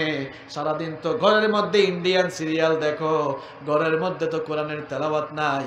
তাবিজটা খুলে ফেলে দাও, ঘরের মধ্যে কোরআনের তেলাওয়াত শুরু করে দাও, ঘরের মধ্যে শান্তি আর রহমত নাজিল করে দিবেন কে? আপনার ঘরে তো কোরআনের তেলাওয়াত নাই, আপনার ঘরে অশান্তি থাকবে না তো কার ঘরে অশান্তি থাকবে কোন আমাকে? আপনার ঘরে তো কোরআনের তেলাওয়াত। মা বোনদেরকে বলছি বেশি বেশি কোরআন তেলাওয়াত করবেন। প্রেগন্যান্সিতে থাকাকালীন সন্তানকে যখন পেটে ধারণ করবেন তখন আরো বেশি করে কোরআন তেলাওয়াত করবেন। এর কারণ হলো মানব সন্তান দুনিয়াতে আসার 4 মাস আগে থেকেই মায়ের পেটে সে শুনতে পায়। কথাটা আমার নয়, হিউম্যান এমব্রায়োলজি, ভ্রূণতত্ত্ব নিয়ে যারা গবেষণা করেছেন তারা বলছেন এটি। তারা বলছেন যে একটি মানব সন্তান এই দুনিয়াতে আসার 16 সপ্তাহ আগে থেকেই মায়ের পেটের ভেতরে সে শুনতে পায়। A child gets hearing before 16 weeks of birth. মানব সন্তান পৃথিবীতে আসার আগে মায়ের পেটে থাকাকালীন জন্মের 16 সপ্তাহ আগে থেকেই সে শুনতে পায়। সুবহানাল্লাহ পড়ে। আপনারা বলবেন হুজুর তাহলে তো বিজ্ঞান অনেক এগিয়ে গেছে। বিজ্ঞান এগিয়েছে ঠিক, কিন্তু কোরআনের চাইতে বেশি আগাতে এখনো পারে নাই। কারণ এই তথ্য বিজ্ঞান দিয়েছে কিছুদিন আগে, কিন্তু আপনি কোরআনে কারীম খুলে দেখেন এই তথ্য ১৫০০ বছর আগে কোরআনে কারীমে দিয়েছেন কে? কোরআনে কারীমের যত জায়গায় আল্লাহ তাআলা শ্রবণ শক্তি আর দর্শন শক্তির কথা বলেছেন, দর্শন শক্তির আগে শ্রবণ শক্তির কথা বলেছেন। ইন্নাস সামআ ওয়াল বাসারা ওয়াল ফুআদা কুল্লু উলাইকা কানা আনহু মাসউলা। এখানে আল্লাহ তাআলা বাসরের আগে সাম শব্দ দিয়েছেন। বাসর মানে দৃষ্টি শক্তি, সাম মানে শ্রবণ শক্তি। আবার দেখেন ওয়াজআলা লাকুমুস সামআ ওয়াল আবসারা ওয়াল আফইদা, এখানেও আল্লাহ তাআলা বাসরের আগে সাম শব্দ দিয়েছেন। সকল জায়গায় আল্লাহ তাআলা বাসরের আগে সাম অর্থাৎ দৃষ্টিশক্তির আগে শ্রবণ শক্তির কথা বলেছেন। এর একটি সায়েন্টিফিক এক্সপ্লেনেশন হচ্ছে, যেহেতু আল্লাহ তাআলা কোরআনে কারীমের সকল জায়গায় দর্শন শক্তির আগে শ্রবণ শক্তির কথা বলেছেন, তার মানে মানব সন্তান দর্শন শক্তির আগে শ্রবণ শক্তি লাভ করে। সুবহানাল্লাহ। পৃথিবীতে মানুষ ছাড়া অন্যান্য প্রাণী, কুকুর, বিড়াল, খরগোশ, শূকর, যত প্রাণী আছে সব জন্মের পরে শুনতে পায়। যেমন কুকুর জন্মের ৫-৬ ঘন্টা পরে শুনতে পায়, খরগোশ জন্মের ২-৩ দিন পরে শুনতে পায়, বিড়াল জন্মের ৫-৬ দিন পরে শুনতে পায়, কুকুর জন্মের ৮-১০ দিন পরে শুনতে পায়। পৃথিবীতে সকল প্রাণী জন্মের পরে শুনতে পায়, একমাত্র সৃষ্টি মানুষ যারা মায়ের পেটের ভেতরেই শুনতে পায়। এজন্য মা বোনরা যারা আছেন, আপনি যখন আপনার সন্তানকে পেটে ধারণ করবেন, যেহেতু সন্তান জন্মের ১৬ সপ্তাহ আগে থেকেই শুনতে পায়, আপনি যদি সন্তানকে পেটে নিয়ে সারাদিন হিন্দি সিরিয়াল দেখেন, নাটক দেখেন, সিনেমা দেখেন, এই সন্তানও এগুলা শুনবে। দেখা যাবে দুনিয়াতে আসার পর তার মন মানসিকতা ওই সিনেমার দিকেই ডাইভার্ট হবে। আর সন্তানকে পেটে ধারণ করে যত বেশি যিকির, আযকার, তাসবিহ, তাহলিল, কোরআন তেলাওয়াত করবেন, পেটের ভেতর থেকে শয়তান, আপনার পেটের ভেতর থেকে সন্তান কোরআনের তেলাওয়াত শুনবে, যিকির, আযকার, তাসবিহ, তাহলিল গুলো শুনবে। ওই সন্তানও পেটের ভেতর থেকে বের হয়ে যখন দুনিয়ায় আসবে, সেও কোরআনের জন্য পাগল পাড়া হয়ে যাবে, ঠিক কি না? এজন্য মা বোনরা বেশি বেশি কোরআন তেলাওয়াত করবেন। আল্লাহ তৌফিক দেন, বলেন আমিন। প্রত্যেক দিন কোরআন তেলাওয়াত করে দিন শুরু করবেন, দেখবেন ওই দিনের সকল কাজে বরকত ঢেলে দিবেন কে? আবার কোরআন তেলাওয়াত যত বেশি করবেন তত আপনার ঈমানি চেতনা বাড়িয়ে দিবেন কে? কোরআনে কারীমের ৮ নম্বর সূরা সূরাতুল আনফালের ২ নম্বর আয়াতে আল্লাহ পাক সুন্দর করে বললেন, ইন্নামাল মুমিনুনাল্লাযীনা ইযা যুকিরাল্লাহু ওয়াজিলাত কুলুবুহুম ওয়া ইযা তুলিয়াত আলাইহিম আয়াতুহু যাদাতুহুম ঈমানা ওয়া আলা রাব্বিহিম ইয়াতাওয়াক্কালুন। আল্লাহ পাক বলেন, নিশ্চয়ই মুমিন তো তারা যাদের সামনে আল্লাহর জিকির করা হলে, আল্লাহর স্মরণ করা হলে পরে তাদের অন্তরটা ভীত সন্ত্রস্ত হয়ে যায়, কলিজা কেঁপে ওঠে। আর মুমিন তো তারাই যাদের সামনে আল্লাহর কিতাবের তেলাওয়াত হলে পরে তাদের ঈমান আরো বেড়ে যায়। তাহলে কোরআন তেলাওয়াত করলে আপনার ঈমানি চেতনা বাড়িয়ে দিবেন কে? কোরআন তেলাওয়াত যত বেশি করবেন, তেলাওয়াত করলে যেমন সওয়াব, তেলাওয়াত শুনলেও সওয়াব আছে না নাই? আপনারা অবসর সময় পাইলে গান শুনেন কেন? অবসর সময় যখনই পান তেলাওয়াত শুনবেন। অবসর সময় যখনই পান তখন কি শুনবে? কোরআন তেলাওয়াত করার পাশাপাশি শুনলেও আল্লাহর রহম পাওয়া যায়। কোরআনে কারীমের ৭ নম্বর সূরা সূরাতুল আরাফের ২০৪ নম্বর আয়াতে আল্লাহ পাক সুন্দর করে বললেন, ওয়া ইযা কুরিআল কুরআনু ফাসতামিউ লাহু ওয়া আনসিতু লাআল্লাকুম তুরহামুন। আল্লাহ পাক বলেন, যখন কোরআন পাঠ করা হয়, কোরআন তেলাওয়াত করা হয়, নীরবতার সাথে চুপ থেকে দিলের কান দিয়ে কোরআন শ্রবণ করো, তবেই তোমাদের রব তোমাদের উপরে রহম করবেন। সুবহানাল্লাহ। তবে এখন কোরআন শোনানোর পরিবেশ যারা সৃষ্টি করতে চায় তাদেরকে কিছু মানুষ বাধা দেয়, এরকম আছে না নাই? দেখেন, আজকে রাতে আপনাদের কিশোরগঞ্জে মাহফিল ছিল, বন্ধ করে দিয়েছে। কোরআন শোনা থেকে মানুষদেরকে যারা দূরে রাখতে চায় কোরআনের মাহফিল গুলো বন্ধ করে দেওয়া এটা কিন্তু মানুষের কাজ না, এটা আবু জেহেলের কাজ। এটা কার কাজ? আবু জেহেলরা মানুষদেরকে কোরআন শুনতে দিত না, কারণ আবু জেহেলের গোষ্ঠী, আবু জেহেলের দল যারা ছিল, তাদের মনের ভেতরে সব সময় একটা ভয় কাজ করত, না জানে মুহাম্মদ কোন সময় কোরআন শুনিয়ে আমাদের পুকুরের জিয়ানো মাছগুলা তার পুকুরে নিয়ে যায় কিনা, এরকম একটা ভয় আছে না নাই? তাদের ভয় যে আমাদের পুকুরের জিয়ানো মাছগুলো ইসলামের পুকুরে চলে যায় কিনা। আমার ভাইরা, কোরআন শুনতে না দেওয়া, কোরআন শুনতে বাধা দেওয়া, এটা এই যুগের নতুন কোনো কাজ নয়। যেই যুগে বিশ্বনবীর উপরে কোরআন নাজিল হয়েছিল, সেই যুগেও আবু জেহেলের গোষ্ঠী এমন কাজ করত। কোরআনে কারীমে আল্লাহ তাদের চরিত্র সুন্দর করে তুলে দিয়েছেন। আমি ফালতু কোনো কথা বলি না, সরাসরি কোরআন থেকে বলছি। আবু জেহেলের দলেরা কি করতে শুনেন, ওয়াকালাল্লাযীনা কাফারু লা তাসমাউ লিহাযাল কুরআন ওয়ালগাউ ফীহি লাআল্লাকুম তাগলিবুন। আল্লাহ পাক আবু জেহেলের এবং আবু জেহেলের সাঙ্গপাঙ্গদের চরিত্র কোরআনে কারীমে তুলে দিয়েছেন। এরা বলতো, খবরদার কোরআন শোনা যাবে না, কোরআন শুনতে দেওয়া যাবে না, বরং যেখানেই কোরআন শোনানোর ব্যবস্থা হয় ওয়ালগাউ, সেখানেই গন্ডগোল লাগাও, বিশৃঙ্খলা ঘটাও, 144 জারি করে দাও। আমার ভাইরা, আবু জেহেল তার সাঙ্গপাঙ্গরা দুনিয়া থেকে বিদায় হয়েছে, আবু জেহেলের প্রেতাত্মারা এখনো দুনিয়ায় আছে। আমরা দেখতে পাই বাংলাদেশে কোনোদিন কোরআনের মাহফিলে আলেমুল আমাদের সাথে তর্ক করার সাহস কেউ পায় নাই, কিন্তু আবু জেহেলের নাতিপুতিরা আবু জেহেলদের কর্মসূচি বাস্তবায়ন করার জন্য তারাও আবু জেহেলের যুগের মতো কোরআনের প্যান্ডেলে আলেমুল আমাদের সাথে তারা দুর্ব্যবহার করে। ভাইরা বসেন, সবাই আমাদের বন্ধু, কেউ আমাদের শত্রু নয়। এখানে শত্রু আসবে, ইসলামের শত্রু আসবে, মাহফিলে ইসলামের শত্রু আসে, রাগ করিয়েন না। মাহফিলে সবাই ইসলামের বন্ধু, তবে সবাই যে বন্ধু তাও কিন্তু না।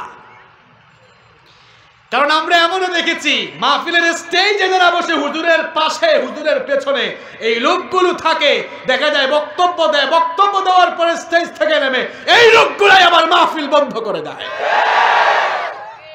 ইমানদারির বেশ ধরে।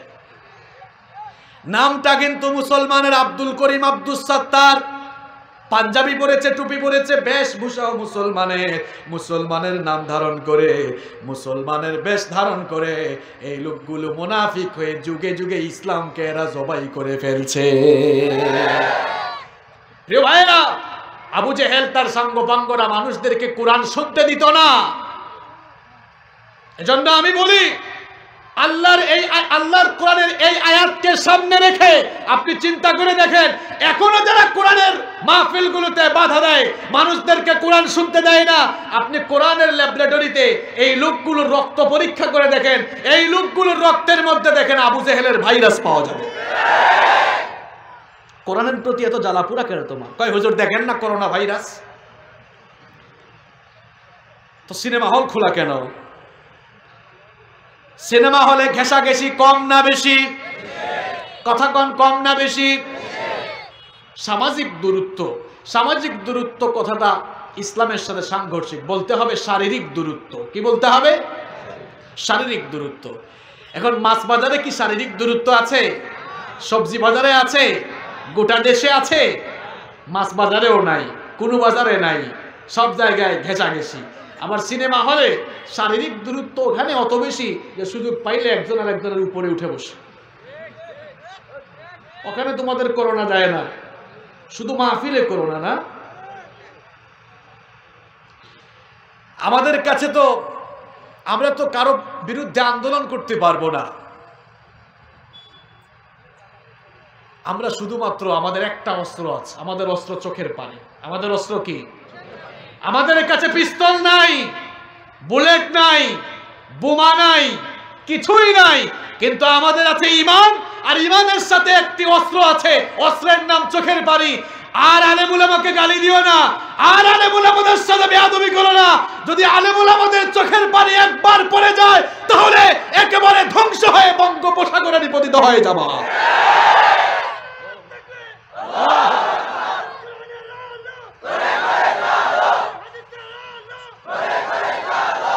গতকাল দেখলাম এক আলেম মাহফিলে উঠে সালাম দিয়েছেন, মাহফিল বন্ধ করে দিয়েছে। ওই আলেমের মোনাজাত দেখলাম, মোনাজাতে কেঁদে কেঁদে বলছেন, আল্লাহ মনের জ্বালা তো প্রকাশ করতে পারছে না, তুমি জানো। জানেন কে? আমরা শুধু আল্লাহর কাছে বিচার দিচ্ছি। আল্লাহ যাদের উদ্দেশ্য ভালো নয়, শুধুমাত্র কোরআনের মাহফিল বন্ধ করাই যাদের উদ্দেশ্য, এরা যদি করোনাকে ইস্যু বানিয়ে তোমার মাহফিল বন্ধ করে দেয়, তোমার করোনা যদি এদের কপালে হেদায়াত থাকে তো হেদায়াত দিও, যদি হেদায়াত না থাকে করোনা এই লোকগুলোর উপরেই দিয়া এদেরকে তুমি ধ্বংস করে দিও। আলেম ওলামাদেরকে আর কষ্ট দিও না।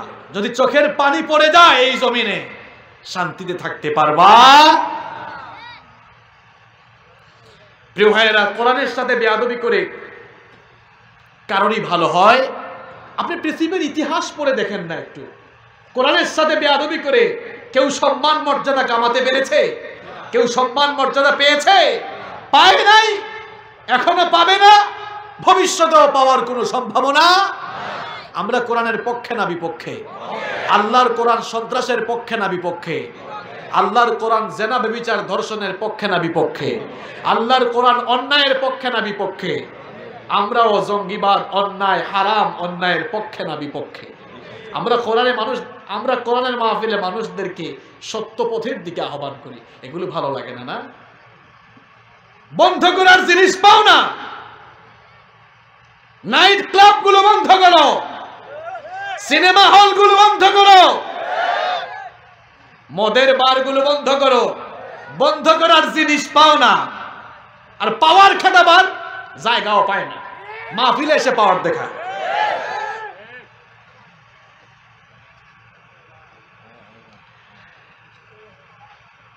বক্তব্যটি যেহেতু রেকর্ড হচ্ছে, আমি বিনয়ের সাথে প্রশাসনের ভাইদের কাছে বলতে চাই, প্রিয় ভাইয়েরা, আপনারাও তো মুসলমান, কখনো কি চিন্তা করেছেন আপনারা যে বলেন যে কোরআনের মাহফিল হবে আমাদের কাছে পারমিশন নিতে হবে? আপনাকে বিনয়ের সাথে, শ্রদ্ধার সাথে, সম্মানের সাথে আমি বলছি, এটা কি রাজনৈতিক কোনো সমাবেশ যে আপনার কাছ থেকে অনুমতি আনতে যাবে মানুষ? এই মাহফিলগুলোতে তো উলামায়ে কিরাম এসে আল্লাহর কথা বলেন। তো আল্লাহর কথা বলতে হলে আপনি তো আল্লাহর গোলাম, গোলামের কাছ থেকে অনুমতি আনতে হবে কেন? আমরা এই মাহফিলে এসে আমরা কি কোনো দলের কথা বলি, নেতার পক্ষে কথা বলি? হ্যাঁ, আমরা একজনের পক্ষে কথা বলি, তিনি হচ্ছেন মুহাম্মদ সাল্লাল্লাহু। তিনি তো আপনারও নবী, আমরা সেই নবীর কথা বলি, আল্লাহর কথা বলি। আল্লাহ আর নবীর কথা বলতে গেলে যদি কারো কাছ থেকে পারমিশন আনতে হয়, আপনারা বলেন তো কমন সেন্স কি বলে? আল্লাহ নবীর কথা বলবো আর যার কাছ থেকে গিয়ে পারমিশন আনবো, তাহলে তো বোঝা গেল আল্লাহ নবীর চাইতে লোকটা বড়, তার কাছ থেকে পারমিশন আনতে হচ্ছে। বিনয়ের সাথে বলছি ভাই আপনাদেরকে, প্লিজ, আমরা আপনাদেরকে সম্মান করি, ভালোবাসি। আমাদের প্রত্যেকটি মাহফিলে আমরা আপনাদের জন্য দোয়া করি, দোয়া করেছি, এখনো করব, ভবিষ্যতেও করে যাব। প্লিজ আপনারা বুঝার চেষ্টা করেন, বরং আপনারা মানুষদেরকে বলেন আপনারা বেশি বেশি মাহফিল করেন, আমরাও আসবো, নিরাপত্তা দিব। হুজুরদেরকে আপনারা মাহফিলে এসে পরামর্শ দিতে পারেন, হুজুর জঙ্গিবাদের বিরুদ্ধে বলেন, সন্ত্রাসবাদের বিরুদ্ধে বলেন, মাদকের বিরুদ্ধে বলেন। আপনারা আলেম উলামাদের সাথে সম্পর্ক তৈরি করেন। সম্পর্ক তৈরি না করে এই কাজগুলো করছেন কেন? অবশ্য প্রশাসনের ভাইদেরকে দোষ দিয়ে লাভ নাই, কারণ প্রশাসনের ভাইরা আমাদের প্রতি অনেক আন্তরিক, বিভিন্ন জায়গায় তারা আমাদেরকে অনেক সহযোগিতা করেছেন। মাহফিল বন্ধ করার জন্য প্রশাসন দায়ী নয়। এই যে আমাদের মতো টুপিওয়ালা, দাড়িওয়ালা লোকেরাই কিন্তু প্রশাসনকে গিয়ে কান পরা দেয়। বুঝতে পেরেছেন? সব জানি আমরা, সব জানি আমরা। আল্লাহ তাআলা এদেরকে হেদায়েত দাও। প্রশাসনের ভাইদেরকে তো বললাম, এবার আপনাদেরকে বলি, চেয়ারম্যান সাহেব, এমপি সাহেব, মন্ত্রী সাহেব, আমরা আপনাদেরকে সম্মান করি। কেন সম্মান করি? কারণ আপনারা একটা সমাজকে নেতৃত্ব দেন, একটা সমাজে প্রতিনিধিত্ব আপনারা করেন, অনেক দাম আপনাদের, অনেক রেসপন্সিবিলিটি আপনাদের। আল্লাহর কোরআনের মাহফিলগুলো যেন হয় এখানে বাধা বিঘ্নতা সৃষ্টি না করা, কেউ বাধা বিঘ্নতা যেন সৃষ্টি না করতে পারে, এটা দেখাও আপনার রেসপন্সিবিলিটি। কারণ আপনি এই সমাজের একজন রিপ্রেজেন্টেটিভ, আপনি একজন রিপ্রেজেন্টেটিভ, আপনাকে আমরা সব সম্মানের সাথে বলছি। আপনি যে বলেন আমার এলাকায় মাহফিল হতে হলে আমার কাছে এসে পারমিশন নিতে হবে, আল্লাহ নবীর কথা মাহফিলে বলা হবে, চেয়ারম্যান সাহেব, মেম্বার সাহেব, এমপি সাহেব, মিনিস্টার সাহেব, আপনাকে আমরা বিনয়ের সাথে প্রশ্ন করছি, আপনি কি আল্লাহ আর তার নবীর চেয়ে বড় হয়ে গিয়েছেন? হ্যাঁ, যদি এই এলাকায় কোনো দল সমাবেশ করত, রাজনৈতিক কোনো ইয়ে থাকতো, উদ্দেশ্য থাকতো, সমাবেশ থাকতো, ঠিক আছে, এটা যারা একটা দেশ চালান তাদের কাছ থেকে অবশ্যই পারমিশন আনতে হবে, কিন্তু অবাধ ধর্মচর্চায় তো বাধা দেওয়া উচিত নয়। আল্লাহ তাআলা আমার সব ভাইদেরকে হেদায়েত দাও। কারো প্রতি আমাদের কোনো আক্রোশ নাই, আমরা কাউকে আক্রমণ করে কথা বলবো না। আমাদেরকে অনেকে গালি দেয়, অনেকে বলে জুতা মারো তালে তালে, আছে না? আমি ওই দিন নোয়াখালী মাহফিলে যাচ্ছি, গাড়ি আটকে গেছে, আমার ড্রাইভার গাড়ি আটকে দিল। বললাম কি হয়েছে? কয় হুজুর সামনে তো মিছিল আসতেছে। বললাম ঠিক আছে। দেখলাম কারা মিছিলে?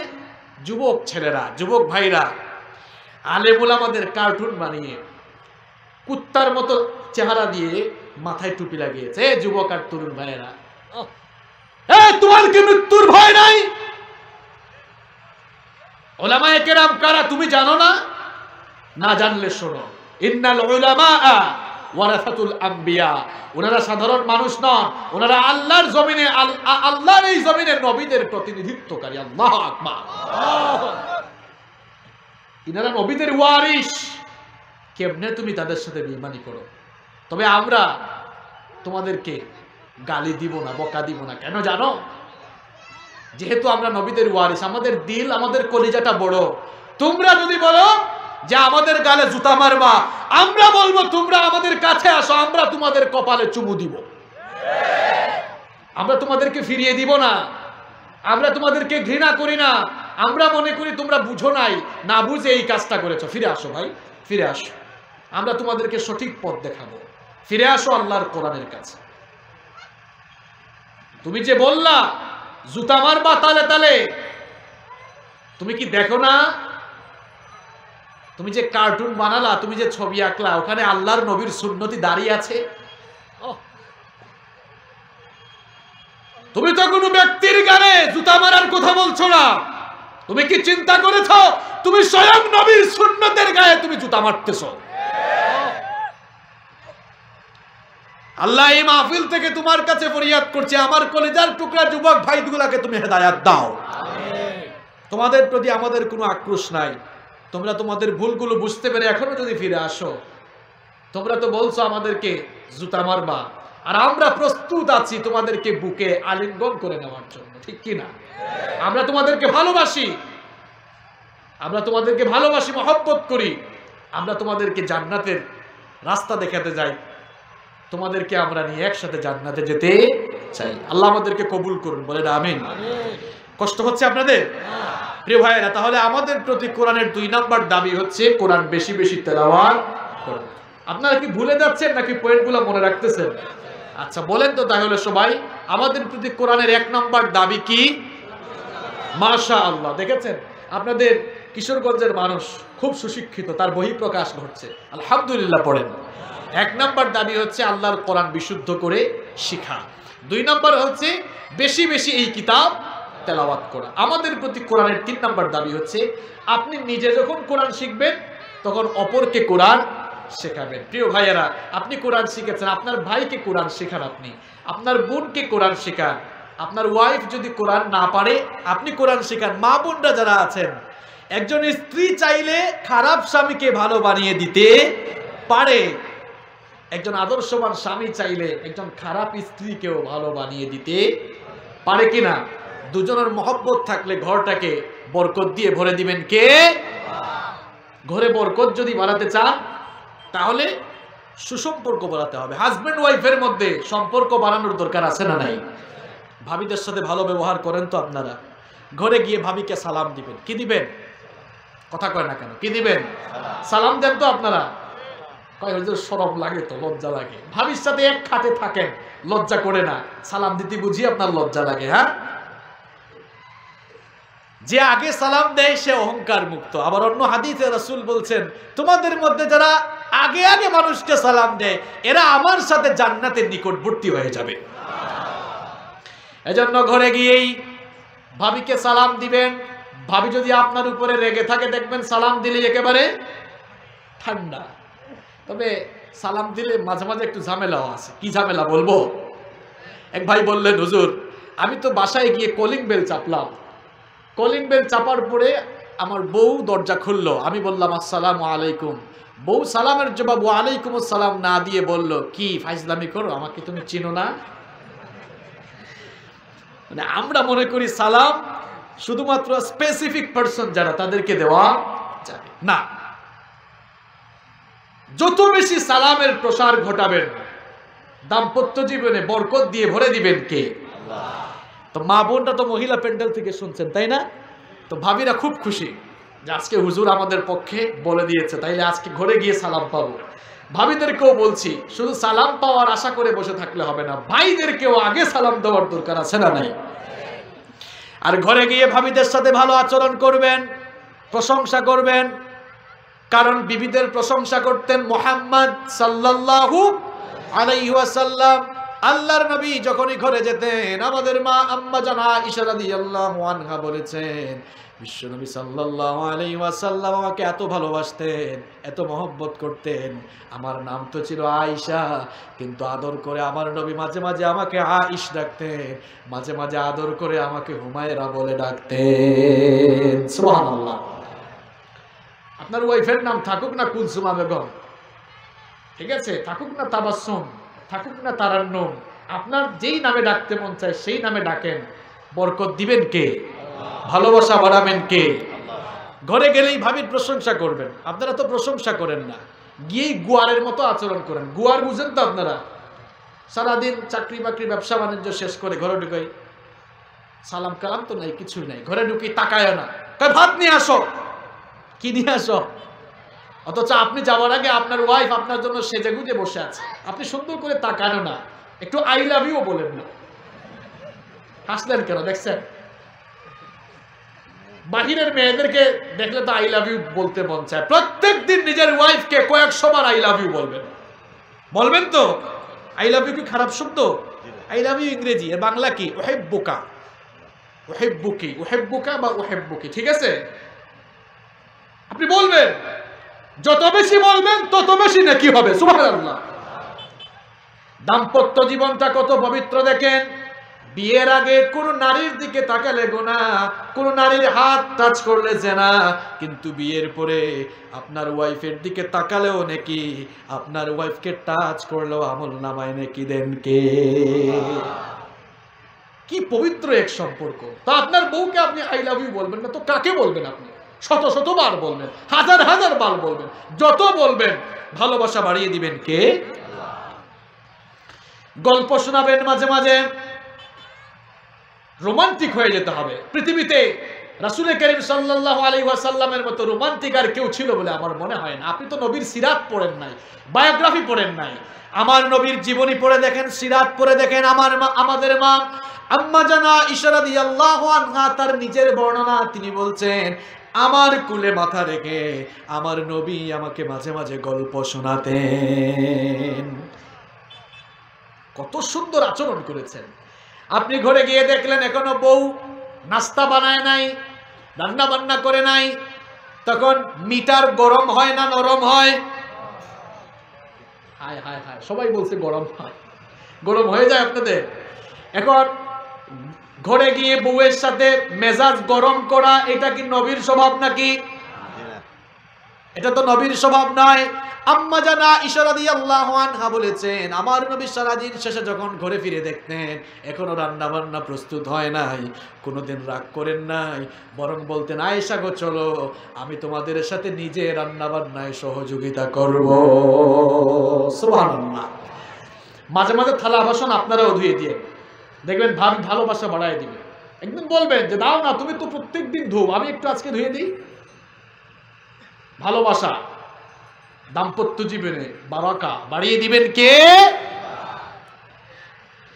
তো প্রিয় ভাইয়েরা, নিজের ওয়াইফকে কোরআন শেখাবেন। ভাবিরা যদি কোরআন পারেন, ভাইকে কোরআন শেখাবেন। কোরআনের শিক্ষক বা কোরআনের ছাত্র হতে পারা অনেক বড় সৌভাগ্যের ব্যাপার। রাসূল করিম সাল্লাল্লাহু আলাইহি ওয়াসাল্লাম বলেছেন, খায়রুকুম মান তাআল্লামাল কুরআনা ওয়া আল্লামা, তোমাদের মধ্যে তারাই সবচেয়ে উত্তম যারা নিজে কোরআন শিখে মানুষকেও কোরআন শেখায়। আমার ভাইয়েরা, তিনটা বললাম। কোরআন কারীম আমাদের প্রতি 4 নাম্বার যে দাবি পেশ করেছে সেটা হচ্ছে আল্লাহর কোরআন যথাসাধ্য হিফজ করার চেষ্টা করা, মুখস্থ করার চেষ্টা করা। আমাদের দেশের অবস্থা হলো এমন, কোরআন মুখস্থ করার দায়িত্ব আমরা হিফজখানার হাফেজ সাহেবদের উপরে ছেড়ে দিয়েছি যে ভাই তোরা কোরআন মুখস্থ কর, আর আমরা রিটায়ার্ডে চলে গেলাম। আমরা শুধু নামাজের সূরা, নামাজের সূরা কোনটা? কোরআনে কি নামাজের নামে কোনো সূরা আছে নাকি? সূরাতুন নামাজ আছে নাই? কয় যে আলামতারা থেকে সূরা নাস, কুল আউযু বিরাব্বিন নাস, এই 10টা সূরা আমি আমার জীবনের পুঁজি বানাইলাম, এগুলো দিয়ে সারা জীবন। এরকম অনেক মানুষ কিন্তু এখানেও পাওয়া যাবে। তা আপনার কাছে আমার প্রশ্ন হচ্ছে, কোরআনের বাকিটুকু মুখস্থ করা আপনার জন্য কি হারাম? জবাব দেন, হারাম। আল্লাহ রাসূলের সাহাবীরা যে যতটুকু পারতেন ততটুকু কোরআন মুখস্থ করতেন। এখনো যদি আপনি আরাবিয়ান কান্ট্রিগুলোতে ভিজিট করেন, আপনি দেখবেন আরবদের মধ্যে এই স্বভাব আছে, যে যতটুকু পারে ততটুকু তারা কোরআন মুখস্থ করে। ইভেন আল আজহার ইউনিভার্সিটি, মদিনা ইউনিভার্সিটি, উম্মুল কুরা ইউনিভার্সিটি সহ আরাবিয়ান কান্ট্রিগুলোর অনেক বিশ্ববিদ্যালয়ে তারা তাদের পাঠ্যক্রম, কারিকুলাম, সিলেবাসের সাথে কোরআন মুখস্থ করা আবশ্যক করে দিয়েছে। যেমন আমাদের বাংলাদেশ থেকে যারা দেশের বাহিরে পড়াশোনা করতে যায়, 4 বছরের অনার্সে অন্যান্য সিলেবাসের সাথে 4 বছরে আপনাকে মিনিমাম 10 পারা কোরআন মুখস্থ করতে হবে। সুবহানাল্লাহ। আর আমাদের দেশে যদি কোরআন মুখস্থ করা বাদ দেন, যদি সিলেবাসে আমরা দাবি তুলি যে কোরআন শুদ্ধ করা, অন্তত পক্ষে শুদ্ধ করার কোর্স চালু করা হোক, দেখবেন হাঁস মুরগি চোরা যারা দরদ উঠতে পড়বে বলতে এই তো জঙ্গিবাদ শুরু হয়ে গিয়েছে। আমি কি কারো নাম বলেছি? আপনি নাম বলেন কেন? প্রিয় ভাইয়েরা, কোরআন কখনো মানুষকে জঙ্গিবাদের দিকে আহ্বান করে না। কোরআন সন্ত্রাস আর জঙ্গিবাদের বিরুদ্ধে। কোরআন জঙ্গিবাদকে উস্কে দেয় না, বরং কোরআন জঙ্গিবাদের, সন্ত্রাসবাদের শিকড়কে গুড়ায় কেটে ফেলতে চায়। আল্লাহর কোরআন ভালো লাগে না, এই জন্য তো সমাজ থেকে চুরি ডাকাতি এখনো কমাতে পারছো না। চুরি করে যখন যায় জেলখানায় ঢুকে, ডিমোশন হয় না, কি হয়? এক বদনা চোর চুরি করে গিয়েছে, মনে করেন আপনাদের এই গ্রামের নাম কি? পঙ্গসুয়া। মসজিদে আসছিল জুতা চুরি করতে, পাবলিক ধুলাই দিয়া এরপরে পুলিশে দিয়েছে। জেলখানায় যাওয়ার পরে গরু চুর পাইছে, কয় কিরে তুই কেন এখানে? কয় বদনা চুরি করে আসছি। ধর বেটা, তোর একটু প্রেস্টিজও নাই, আমাকে দেখ, আমার দিকে তাকা, আমিও চুরি করে আসছি, কিন্তু তোর মতো সাধারণ চোর না, আমি গরু চুরি করে আসছি। চুর হ, চুরের মতো চুর হ, আমার মতো চুর হ। বদনা চোর যখন জামিন নিয়ে বের হয়, চিন্তা করে আগে তো বদনা চুরি করে ধরা খাইছি, এখন অন্তত আর ছোটখাটো চুরি করবো না, এখন গরু চুরি করব। গরু চুরি করে ধরা খেয়ে জেলখানায় গেলে চিন্তা করে যে আর গরু চুরি না, সামনে যদি সুযোগ পাই তাহলে রাস্তাঘাটে টেন্ডারবাজি, চাঁদাবাজি করে বড় চুরি করে তারপরে এখানে আসবো। যদি এই চুরি করে ধরা খায় জেলখানায় গেলে, তারপরে বালিশ চুরিরও চিন্তা করে। বালিশ চুরি বুঝছেন তো আপনারা? চুরি চামারি এত বেশি বেড়েছে, খাটের নিচে মানুষের অবশিষ্ট আসবাবপত্র, অবশিষ্ট জিনিসপত্র থাকে। কিন্তু আমাদের দেশে এত শেষরা চোর আছে যে খাটের নিচে এখন তেলও পাওয়া যায়। এরকম আছে না নাই? শুধু পুলিশ দিয়ে জেলখানায় নিয়ে চোরদেরকে ভালো বানাতে পারবেন না। আল্লাহর কোরআন সমাজের সকল সেক্টরে যদি নিয়ে যেতে পারেন, এই চোরগুলোকে দেখবেন আল্লাহর কোরআন আল্লাহর ওলি বানিয়ে দেবে। আপনি জানেন না, কোরআন তো সেই কিতাব, যেই কিতাব জাহেলি যুগের অসভ্য বর্বর মানুষগুলোকে সোনার মানুষে পরিণত করে দিয়েছিল। এটি সেই কিতাব যারা ছিল নারীর ইজ্জত আর সতীত্বের জম, কোরআনের কাছে আসার পরে এই মানুষগুলো হয়ে গিয়েছিল নারীর ইজ্জত আর সতীত্বের পাহারাদার। সুবহানাল্লাহ। এটি সেই কিতাব যেই কিতাবের কাছে চোর ডাকাতরা আসার পর মানুষের ধন সম্পদের পাহারাদার হিসেবে তারা পরিবর্তিত হয়ে গিয়েছিল। এই কিতাবের কাছে যারা আসবে মর্যাদা বাড়াবেন কে? কোরআন মুখস্থ করবেন। আমি 2018 সালে জেদ্দা থেকে মক্কায় আসতেছি, তো ইয়ামেনি একজন ড্রাইভার খুব সুন্দর করে কোরআন তেলাওয়াত করছে। তো তার তেলাওয়াত শুনে আমার খুব ভালো লাগলো। আমি বললাম, মিন আইনা আন্ত, বাড়ি কোথায় তোমার? তো বলতেছে মিন আল ইয়ামান। তাকে বললাম, হাল আনতা হাফিজুল কোরআন, তুমি কি হাফেজ? তুমি কি কোরআনের হাফেজ? এত সুন্দর তেলাওয়াত করো। বলে লা, আমি তো হাফেজ নই। তো বললাম, তুমি হাফেজ নও, তাইলে এত সুন্দর করে কোরআন তেলাওয়াত বিভিন্ন জায়গা থেকে কিভাবে করছো? কয় হুজুর, আমি যতটুকু পারি ততটুকু মুখস্থ করেছি, অলরেডি প্রায় 15 পারা মুখস্থ করে ফেলেছি। আমাদের দেশে হিফজে গিয়ে কোনো ছেলে যখন হিফজ করতে পারে না, আমরা তাকে নিয়ে ট্রল করি। আমার বাড়ি তো সিলেটে, তো সিলেটে আঞ্চলিক ভাষায় বলে ফাটা হাবিজ চাবিগু ফাটি গেছে। সিলেট চিনেন আপনারা? আপনাদের পাশেই তো। সিলেটের আঞ্চলিক ভাষা বুঝেন? হিফজে গিয়ে কোনো ছেলে যখন হিফজ করতে পারে না, 5-10 পারা হিফজ করে পারে না, সবার মেধা তো সমান না, আমরা কি করি সমাজে? এদেরকে নিয়ে ট্রল করি। প্রিয় ভাইরা, ট্রল করবেন না, মাথায় হাত দিয়ে বলবেন, বাবা তুমি অনেক ভালো করেছো, তুমি যে 5 পারা 10 পারা করেছো, আলহামদুলিল্লাহ, এই 5 পারা ধরে রাখার চেষ্টা করো, আর দেখো আরো মুখস্থ করতে পারো কি না। এটা করি না। ওই যে আমাদের সিলেটে আমি দেখেছি বলে আঞ্চলিক ভাষায়, ইগু ফাটি গেছে বা ইগু ফাটা হাবিচ্ছা বিগু, আর কোনো খামে আইতো। বুঝছেন আপনারা? মানে এটা আর কোনো কাজে আসবে, ইগু আর কোনো খামে আইতো না, ইগু শেষ। ইগু কিতা শেষ, হোকা ইগু কিতা, ইগু শেষ। ট্রল করা যাবে না। আমাদের জাতীয় খেলাও তো হাডুডু। এই জন্য আমাদের হাডুডু খেলায় কি করে বলেন তো? কি করে? পেছনের দিকে টানে যেত, তাই না? আমাদের মন মানসিকতা এমন, কেউ উপরে উঠতে চাইলে আমরা তাকে কি করি? একটা ছেলে 10 পারা হিফজ করেছে, আপনি ট্রল করেন কেন? মোটিভেশন চালান, ইন্সপায়ার করেন, দেখবেন এই ছেলেটা থেকেও ভালো কিছু আসতে পারে। বলেন, তুমি হাফেজ হতে পারো নাই তো কি হয়েছে? তুমি এবার কোরআন রিসার্চ করো, গবেষণা করো, ইনশাআল্লাহ তুমি অনেক বড় আলেম হতে পারবা। মোটিভেশন চালান, ইন্সপায়ার করেন। সেটা করি না, ট্রল করি। আল্লাহ আমাদেরকে বুঝার তৌফিক দেন। কোরআন মুখস্থ করবেন। ফজরের নামাজ শেষ করে কোরআন মুখস্থ করেন। কোরআন মুখস্থ করার একটা টেকনিক আপনাদেরকে দিব। যুবক ভাইয়েরা শুনেন, কোরআন কিভাবে মুখস্থ করবেন। আপনি নামাজ পড়ে 2-3টা আয়াত মুখস্থ করেন। মনে করেন সূরাতুন নাবা, বসে যান। আউযু বিল্লাহি মিনাশ শাইতানির রাজীম, বিসমিল্লাহির রহমানির রহিম, আম্মা ইয়াতাসাআলুন আনিন নাবাইল আযীম আল্লাযী হুম ফীহি মুখতালিফুন। কয়টা আয়াত পড়লাম? এই 3টা আয়াত মুখস্থ করা কঠিন না। আজকের দিনে আপনি 3 আয়াত বারবার হাঁটেন আর পড়েন, হাঁটেন আর পড়েন। যেহেতু নামাজে সর্বনিম্ন 3 আয়াত পড়লে নামাজ হয়ে যায়, এই জন্য আপনি কি করবেন? আজকের 5 ওয়াক্ত নামাজে ওই 3 আয়াত বারবার রিপিট করেন। যত বেশি রিপিট করবেন, হৃদয়ে সেটা গেঁথে যাবে। আগামীকাল আরো 3 আয়াত পড়েন। এভাবে প্রত্যেক দিন 2 আয়াত 3 আয়াত করে কোরআন শিখতে থাকেন। হৃদয়, আপনার সিনাটাকে কোরআনের আলোয় আলোকিত করেন। আপনার সিনা, আপনার হৃদয় তো জং ধরে গিয়েছে। জং বুঝেন আপনারা? কিশোরগঞ্জের আঞ্চলিক ভাষা এটাকে কি বলে? হ্যাঁ, জঙ্গার পড়ে গেছে, তাই না? যাই হোক, সিলেটের ভাষার সাথে মিল আছে। আমাদের সিলেটেও বলে জঙ্গার পড়ে গেছে একদম। তো এই জঙ্গারকে যদি ছুটাতে চান, বেশি বেশি কোরআন মুখস্থ করে সিনায় রাখেন। আপনার সিনাকে আলোকিত করবেন কে?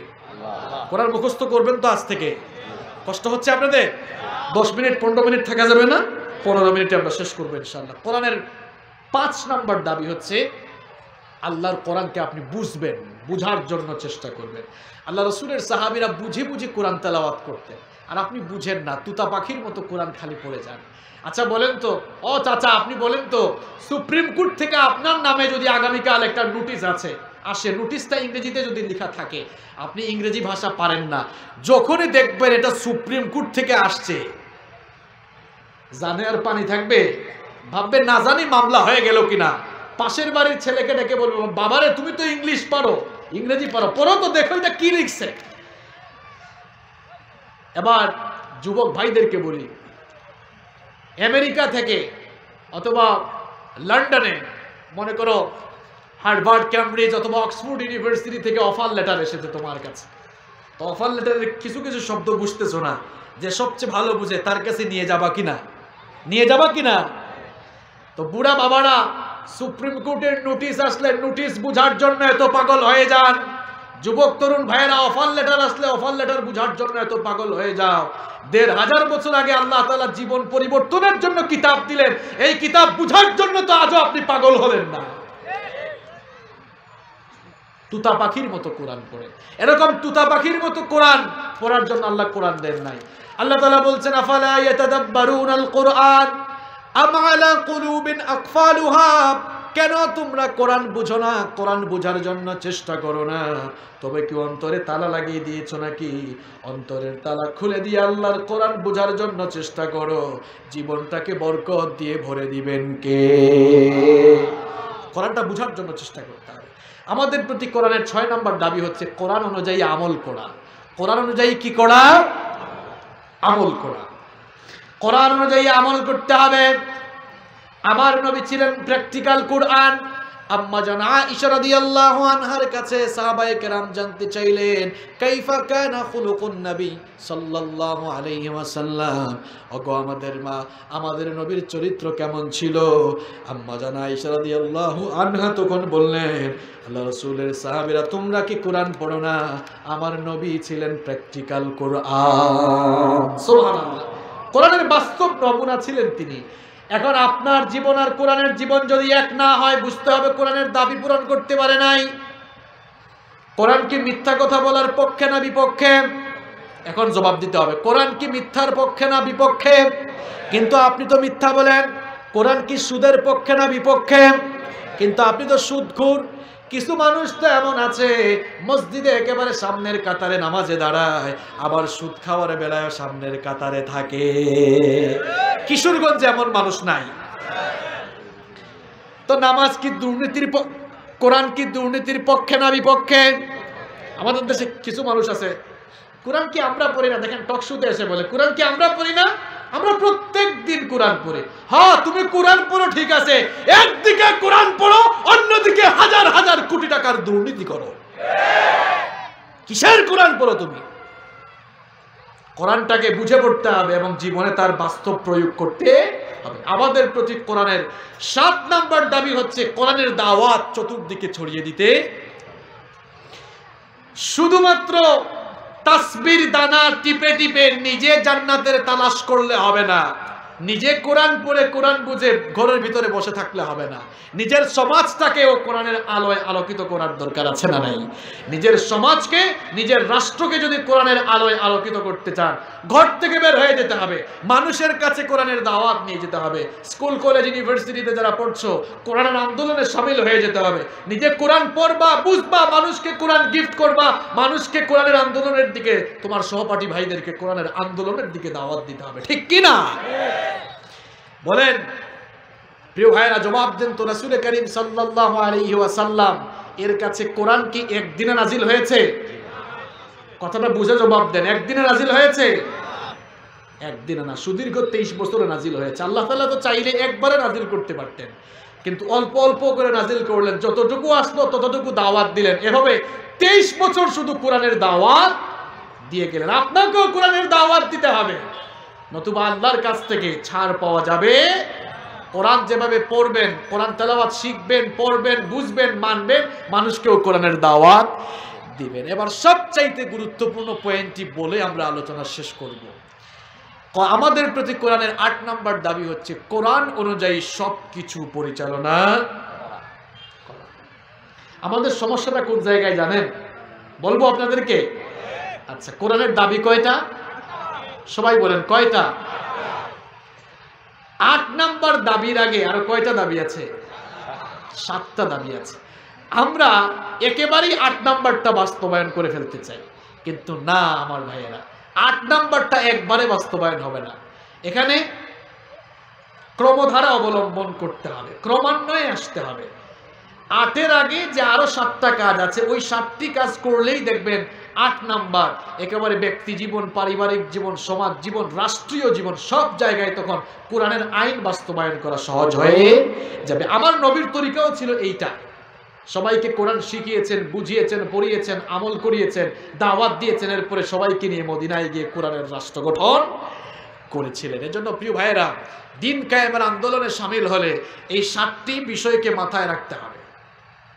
এই 7টি বিষয় মাথায় রেখে এরপরে 8 নম্বরটা, 7টি বিষয় মাথায় রাখলে 8 নম্বরটা বাস্তবায়ন করা সহজ। কোরআন দিয়ে সবকিছুকে পরিচালনা করতে হবে। কিন্তু আফসোসের ব্যাপার, ওই যে আলোচনা শুরু করার সময় বলেছিলাম, আমাদের পূর্বপুরুষরা কোরআন দিয়ে সবকিছু পরিচালনা করেছে, তারা কোরআনকে তাদের জীবন পরিচালনার গাইডলাইন হিসাবে গ্রহণ করেছে। আর আমরা এখন তাদের উত্তরসূরিরা কোরআনকে তাবিজের ব্যবসার কিতাব বানিয়েছি। আমরা এখন কোরআন থেকে তাবিজ লিখি, কোরআন থেকে তাবিজ লিখে আমরা শরীরের বিভিন্ন অঙ্গ প্রত্যঙ্গে ঝুলাই। আমরা এখন তাবিজ লিখে তারপরে তাবিজের ওই টুকরাটা গ্লাসের পানিতে চুবিয়ে ওই পানি পান করি। মুসলমানেরা, এটা তাবিজের কিতাব নয়, এই কোরআন আল্লাহ দিয়েছেন কোরআন দিয়ে সবকিছু পরিচালনার জন্য। এই কোরআনকে আমরা মরা মানুষের কিতাব বানিয়েছি। এই কোরআন মরা মানুষের কিতাব নয়। আপনাদের কিশোরগঞ্জে যখন কোনো মানুষ মারা যায়, মাঝে মাঝে আপনারা দেখবেন মানুষ মারা যাওয়ার পরে এরপরে হাফেজ সাহেবদেরকে এনে কোরআনের খতম দেয়। মনে হয় যেন কোরআনটা মরা মানুষের কিতাব, শুধুমাত্র মানুষ মারা গেলেই কোরআন পড়ার দরকার হয়। মুসলমানেরা, কোরআন মরা মানুষের কিতাব নয়। আমরা যারা দুনিয়ায় এখনো জীবিত আছি, জীবিত মানুষরা কোরআন পড়ে, কোরআন বুঝে, কোরআন থেকে হেদায়াত নিয়ে, কোরআন থেকে হেদায়াতের আলো নিয়ে, গাইডলাইন নিয়ে জীবনটাকে কোরআনের আলোয় আলোকিত করবে, জীবনটাকে কোরআনের পথে পরিচালনা করবে। এটাই হচ্ছে কোরআনের আসল দাবি। এটা মরা মানুষের কিতাব নয়। আপনি যার জন্য কোরআন খতম দিচ্ছেন, এই লোকটা সুদখোর ছিল, এখন হাফেজ সাহেব বলে ইয়া আইয়ুহাল্লাযীনা আমানু লা তাকুলুর রিবা আদআফাম মুদাআফা। কোরআনের খতম চলছে, হাফেজ সাহেব পড়লো এই আয়াত। এই আয়াতের অর্থ কি জানেন নাকি? অর্থ হলো, এই ইমানদারেরা চক্রবৃদ্ধি হারে সুদ খেও না। এখন আমরা তো জানি, আমরা মনে করি খতম পড়লে মনে হয় একেবারে জান্নাতের বিছানায় যাওয়া যাবে। ফেরেশতা তখন লাঠি হাতে নিয়ে কয়, এই সুদখোর, ভালো করে শোন, তোর জন্য হাফেজ সাহেব খতম দেয়ার বলে সুদ খাইস না, কিন্তু সুদ খেয়ে যেহেতু দুনিয়া থেকে কবরে এসেছিস, আযাব আরো আছে না।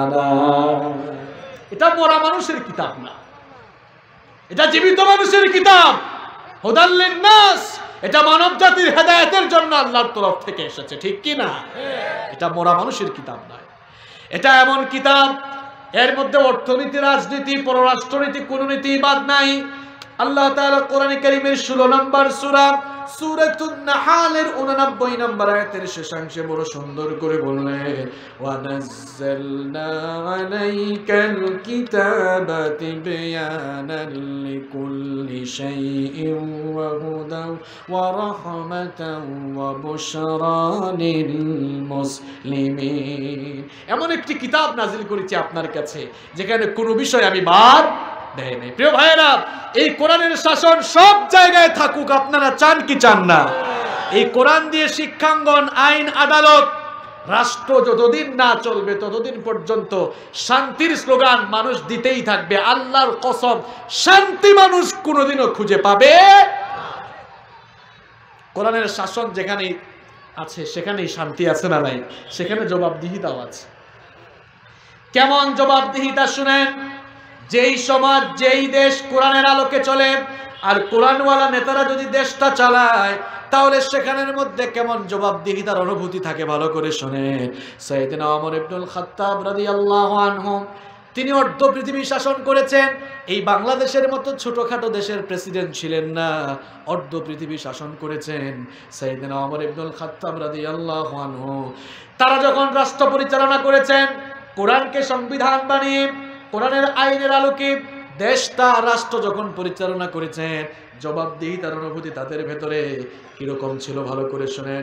তিনি একবার ঘরের ভেতরে কাজ করছেন, এমন সময় তার কিছু আত্মীয় স্বজন তার সঙ্গে দেখা করার জন্য এসে দরজায় নক করলেন, আসতে পারি? ওমর ইবনুল খাত্তাব রাদিয়াল্লাহু আনহু বললেন, স্টপ, থামো, একটু অপেক্ষা করো। এবার এরা দেখলো ওমর ইবনুল খাত্তাব রাদিয়াল্লাহু আনহু তার সামনে প্রজ্বলিত মোমবাতি ফু দিয়ে নিভিয়ে দিলেন, নতুন আরেকটা মোমবাতি জ্বালালেন। তারপরে বললেন, এবার ঘরের ভেতরে আসো।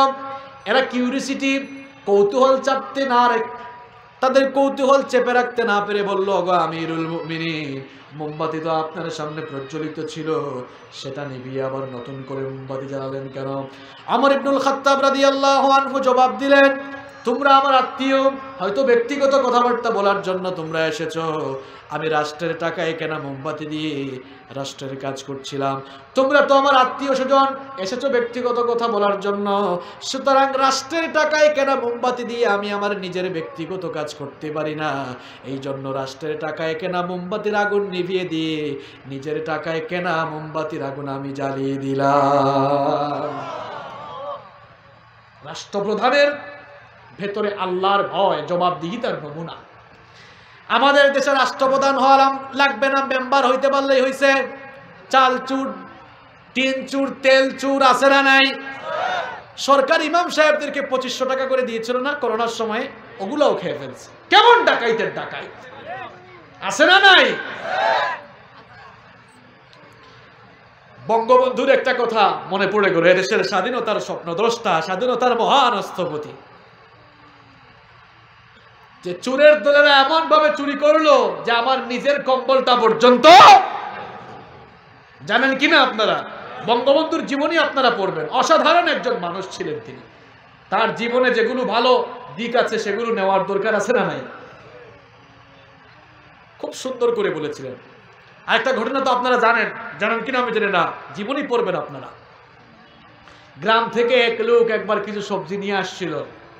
গ্রাম থেকে এক লোক বঙ্গবন্ধুকে ভালোবাসে, এই জন্য গ্রাম থেকে সবজি নিয়ে আসছে। সবজি নিয়ে এসে বাসার নিচে দারোয়ান বলল, কি তুমি কোথা থেকে এসছো?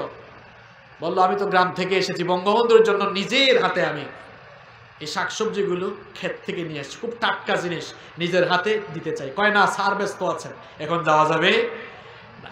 বললো, আপনি একটু যান না, দেখেন, স্যারকে অনুরোধ করেন, একটা বার স্যারের সাথে দেখা করতে চাই। দারোয়ানও পড়ে গেল, বঙ্গবন্ধুকে বলল। বঙ্গবন্ধু বললেন যে তার কাছ থেকে এগুলা নাও, এগুলা নিয়ে তাকে 20 টাকা নাও, এটা তাকে বকশিস দিয়ে দিও। লোকটা 20 টাকা না দিয়ে, দারোয়ান ওকে নিয়ে 10 টাকা দিছে, দিয়ে বললো, স্যার তোমাকে 10 টাকা দিয়েছেন, বলছেন তুমি চলে যাওয়ার জন্য। সে বলল, আমি তো টাকা নেওয়ার জন্য আসি নাই, আমি শুধুমাত্র বঙ্গবন্ধুকে দেখার জন্য, কথা বলার জন্য, একটু ভালোবাসা বিনিময় করার জন্য এসেছি, আমি তাকে ভালোবাসি। অনুনয় বিনিময় করে, মানে লোকটা দেখা করবে, যাবেই যাবে। শেষ পর্যন্ত গেল। বঙ্গবন্ধু বললেন, তোমাকে তো আমি 20 টাকা দিলাম, তাও আসলে কেন? কয়, স্যার 20 টাকা কি বলছেন, আমি তো 10 টাকা পেয়েছি। বঙ্গবন্ধু তখন আফসোস করে বলেছেন, আরে যেই দেশে 20 টাকা উপরের তলা থেকে নিচতলায় যেতে যেতে 10 টাকা হয়ে যায়, এই চুরের গোষ্ঠী দিয়া কেমনে আমি এই দেশকে সোনার দেশ বানাবো? খুব আফসোস করে বলেছিলেন, এটা বানিয়ে বলে নাই। বঙ্গবন্ধুর জীবনী পড়ে দেখেন আপনি, খুব ভালো মানুষ ছিলেন তিনি, আল্লাহ তাকে মাফ করে দিন।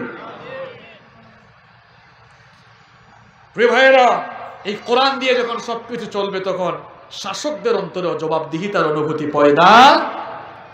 ওমর ইবনুল খাত্তাব রাদিয়াল্লাহু আনহুর ছেলে এসে কান্না করছে। ওমর ইবনুল খাত্তাব রাদিয়াল্লাহু আনহুর ছেলে মক্তব থেকে, মাদ্রাসা থেকে ফিরে কান্না করছে। ওমর ইবনুল খাত্তাব রাদিয়াল্লাহু আনহু বললেন, বাবারে তুমি কাঁদো কেন? ছেলে তখন বলল, গো আমার বাবা, আমার সহপাঠী, আমার ফ্রেন্ড, আজান হচ্ছে না, জবাব দিয়ে দেন, একজন জবাব দিয়ে দিলে চলবে। বাবারে কাঁদো কেন? ছেলে তখন বলল, ওগো আমার বাবা, আমার ফ্রেন্ড, আমার সহপাঠী যারা, তারা আমাকে নিয়ে ঠাট্টা মস্করা করে। প্রেসিডেন্টের ছেলে, কিন্তু গায়ের মধ্যে তালি দেওয়া জুব্বা আছে, আমার খারাপ লাগে, এই জন্য কান্না করছি, দয়া করে আমাকে নতুন জুব্বা বানিয়ে দেন। ওমর ইবনুল খাত্তাব রাদিয়াল্লাহু আনহু তখন বললেন, বাবারে রাষ্ট্রপ্রধান হিসাবে আমাকে যে বেতন দেওয়া হয়, এই বেতন দিয়ে তো সংসার ঠিক মতো চালাতে পারি না, কেমনে তোমাকে নতুন জামা কিনে দিব? কিন্তু ছেলে নাসরবান্দা বুঝতেই চায় না, বলে বাবা বানায় দিতেই হবে। শেষ পর্যন্ত ওমর ইবনুল খাত্তাব রাদিয়াল্লাহু আনহু সেন্ট্রাল ব্যাংক, বাইতুল মালের গভর্নরের কাছে চিঠি লিখলেন, আগামী মাসের বেতনটা একটু অ্যাডভান্স দিয়ে দাও। বাইতুল মালের গভর্নর চিঠি পেয়ে টাকা পাঠানোর পরিবর্তে তিনি উল্টা চিঠি পাঠালেন, বললেন আগামী মাস পর্যন্ত বেঁচে থাকবেন এমন গ্যারান্টি দিলে আগামী মাসের বেতন অ্যাডভান্স দেওয়া হবে। ওমর ইবনুল খাত্তাব রাদিয়াল্লাহু আনহু চোখের পানি ছেড়ে দিলেন। ছেলে বলল, বাবা কাঁদেন কেন? বললেন, বাবারে আগামী বছর আগামী মাস পর্যন্ত বাঁচবো কিনা জানি না, এজন্য বেতনও অ্যাডভান্স দিতে পারলাম না, জুব্বাও জামাও বানাই দিতে পারলাম না, যেটা আছে ওইটা নিয়ে মাদ্রাসায় যাও। সুবহানাল্লাহ। আমাদের দেশে যদি চেয়ারম্যান সাহেব, ইউনিয়ন পরিষদের সচিব থাকে না, সচিবকে যদি এমন চিঠি পাঠায় আর সচিব যদি উল্টা চিঠি পাঠায়, সচিবের চাকরি থাকবে? আর কেন থাকবে না? থাকবেই না। কিন্তু কোরআনের ভিত্তিতে যে সমাজ পরিচালিত হবে সেখানে শাসকগণও জবাবদিহি করতে বাধ্য থাকে। সর্বশেষ একটি ঘটনা বলে শেষ করতে চাই। সাইয়েদনা আবু বকর রাদিয়াল্লাহু আনহু তার প্রিয়তমা স্ত্রী তাকে বললেন, প্রিয়তম স্বামী আমার, সন্তানগুলো বহুদিন ধরে সারিদ নামক খাবার খেতে চায়, কান্নাকাটি করছে, একটু সারিদ নামক খাবার প্রস্তুত করলে কেমন হয়, কিছু পয়সা থাকলে দেন। আমার আবু বকর রাদিয়াল্লাহু আনহু বললেন, প্রিয়তমা স্ত্রী আমার, রাষ্ট্রের প্রধান হিসাবে আমাকে যে বেতন বা ভাতা দেওয়া হয়, ঠিক মতো তো সংসারও চালাতে পারি না, কেমনে সারিদ নামক খাবারের ব্যবস্থা করব? অন্য কোনো খাবার দিয়া বুঝ দিয়ে দাও। সান্ত্বনা দিলেন। কিছুদিন পরে দেখা গেল আবু বকরের ঘরে সারিদ নামক খাবারের আয়োজন হলো। আবু বকর রাদিয়াল্লাহু আনহু খুশি হলেন, তিনি নিজে খেলেন। খাওয়ার পরে চিন্তা করলেন, কি ব্যাপার, আমার ঘরে সারিদ আসলো কিভাবে? কোনো আত্মীয় স্বজন হাদিয়া দিল নাকি, উপহার পাঠালো নাকি? প্রিয়তমা স্ত্রীকে প্রশ্ন করলেন, আমার ঘরে সারিদ নামক খাবার কিভাবে আসলো? প্রিয়তমা স্ত্রী তখন তাকে জবাব দিলেন, ওগো খলিফাতুল মুসলিমিন, প্রত্যেক দিন বাজার করার জন্য আপনি আমাকে যে পয়সা দেন, সেখান থেকে অল্প অল্প জমিয়ে আমি বেশ কিছু টাকা জমিয়েছিলাম, এরপরে আজ সারিদ নামক খাবারের আয়োজন করলাম। এই কথা শোনা মাত্র সাইয়েদনা আবু বকর রাদিয়াল্লাহু আনহুর মাথায় যেন আকাশ ভেঙে পড়ার উপক্রম হয়ে গেল। তিনি সঙ্গে সঙ্গেই মন্ত্রী পরিষদের বৈঠক আহ্বান করলেন। মজলিসের শুরায় যত সাহাবীরা ছিলেন আহ্বান করে বললেন, আল্লাহ রাসূলের সাহাবীরা ভালো করে শোনো, রাষ্ট্রের প্রধান হিসাবে আবু বকরকে যে বেতন বা ভাতা দেওয়া হয়, আবু বকরের ফ্যামিলিতে প্রমাণ হয়ে গিয়েছে সারা মাস খরচ করার পরেও এত টাকা বেঁচে যায়, সুতরাং আগামী মাস থেকে এত টাকা কম দিলেও আবু বকরের ঘরে কোনো অসুবিধা নাই। আল্লাহু আকবার। কোরআনওয়ালা শাসকদের ক্যারেক্টার দেখেন। এইরকম কোরআনওয়ালা শাসকরা সমাজকে প্রতিনিধিত্ব দিক, এই সমাজকে প্রতিনিধিত্ব করুক। আপনারা চান কি চান না? আপনারা যদি চান, আপনাদের দায়িত্ব আছে। দায়িত্ব কি? ওই যে 7টা দায়িত্ব এর আগে বলছি, এটা পালন করতে হবে। পারবেন তো আপনারা? যদি আমরা পারি, এটা কোরআনের মাহফিল। কোরআন আমাদের কাছে কি চায়? কোরআন আমাদের কাছে 8টি জিনিস চায়। কয়টা জিনিস চায়? এই 8টি দাবি আমরা পূরণ করতে পারলে দেখবেন গোটা সমাজ কোরআনময় হয়ে যাবে ইনশাআল্লাহ। এটি এমন কিতাব, এটি সকল সমস্যার সমাধান এনে দেবে। কোরআনে কারিমে সকল সমস্যার সমাধান আছে না নাই? সকল সমস্যার সমাধান দিতে পারে। সমাধান চাও যদি জীবনে মরণে, ফিরে যাও খুঁজে নাও চোখ রাখো কোরআনে। সমাধান চাও যদি জীবনে মরণে, ফিরে যাও খুঁজে নাও চোখ রাখো কোরআনে। তবেই পাবে সুখ শান্তির ঠিকানা, তবেই পাবে সুখ শান্তির ঠিকানা, যদি মেনে নাও তুমি মনে প্রাণে। সমাধান চাও যদি জীবনে মরণে, ফিরে যাও খুঁজে নাও চোখ রাখো কোরআনে। If you want a solution in here and hereafter, go back, have a look on the Holy Quran. আল্লাহ কবুল করেন, বলেন আমিন। প্রিয় ভাইরা বসেন। এটা তো ভালো চিত্র না যে মুনাজাতের আগে আপনারা চলে যাচ্ছেন। এত বড় একটা মাহফিল, আমি মুসাফির হয়ে এসেছি। মুসাফিরের দোয়া কবুল হওয়ার সম্ভাবনা আছে না নাই? আমি গুনাহগার হতে পারি, কিন্তু যেহেতু আমি মুসাফির হিসেবে দোয়া কবুল হওয়ার সম্ভাবনা কম না বেশি? তা আমি মুসাফির হয়ে আপনাদের মেহমান হয়ে এলাকায় এসেছি। আমরা দোয়া করে উঠবো, নামাজও একসাথে পড়বো ইনশাআল্লাহ। সবাই বসে মোনাজাত করে আমরা যাব, কেউ ওঠাউঠি করবেন না। এই পঙ্গসুয়া আল ইত্তেহাদ যুব সংঘের ভাইরা এত কষ্ট করে এই মাহফিলটি বাস্তবায়ন করে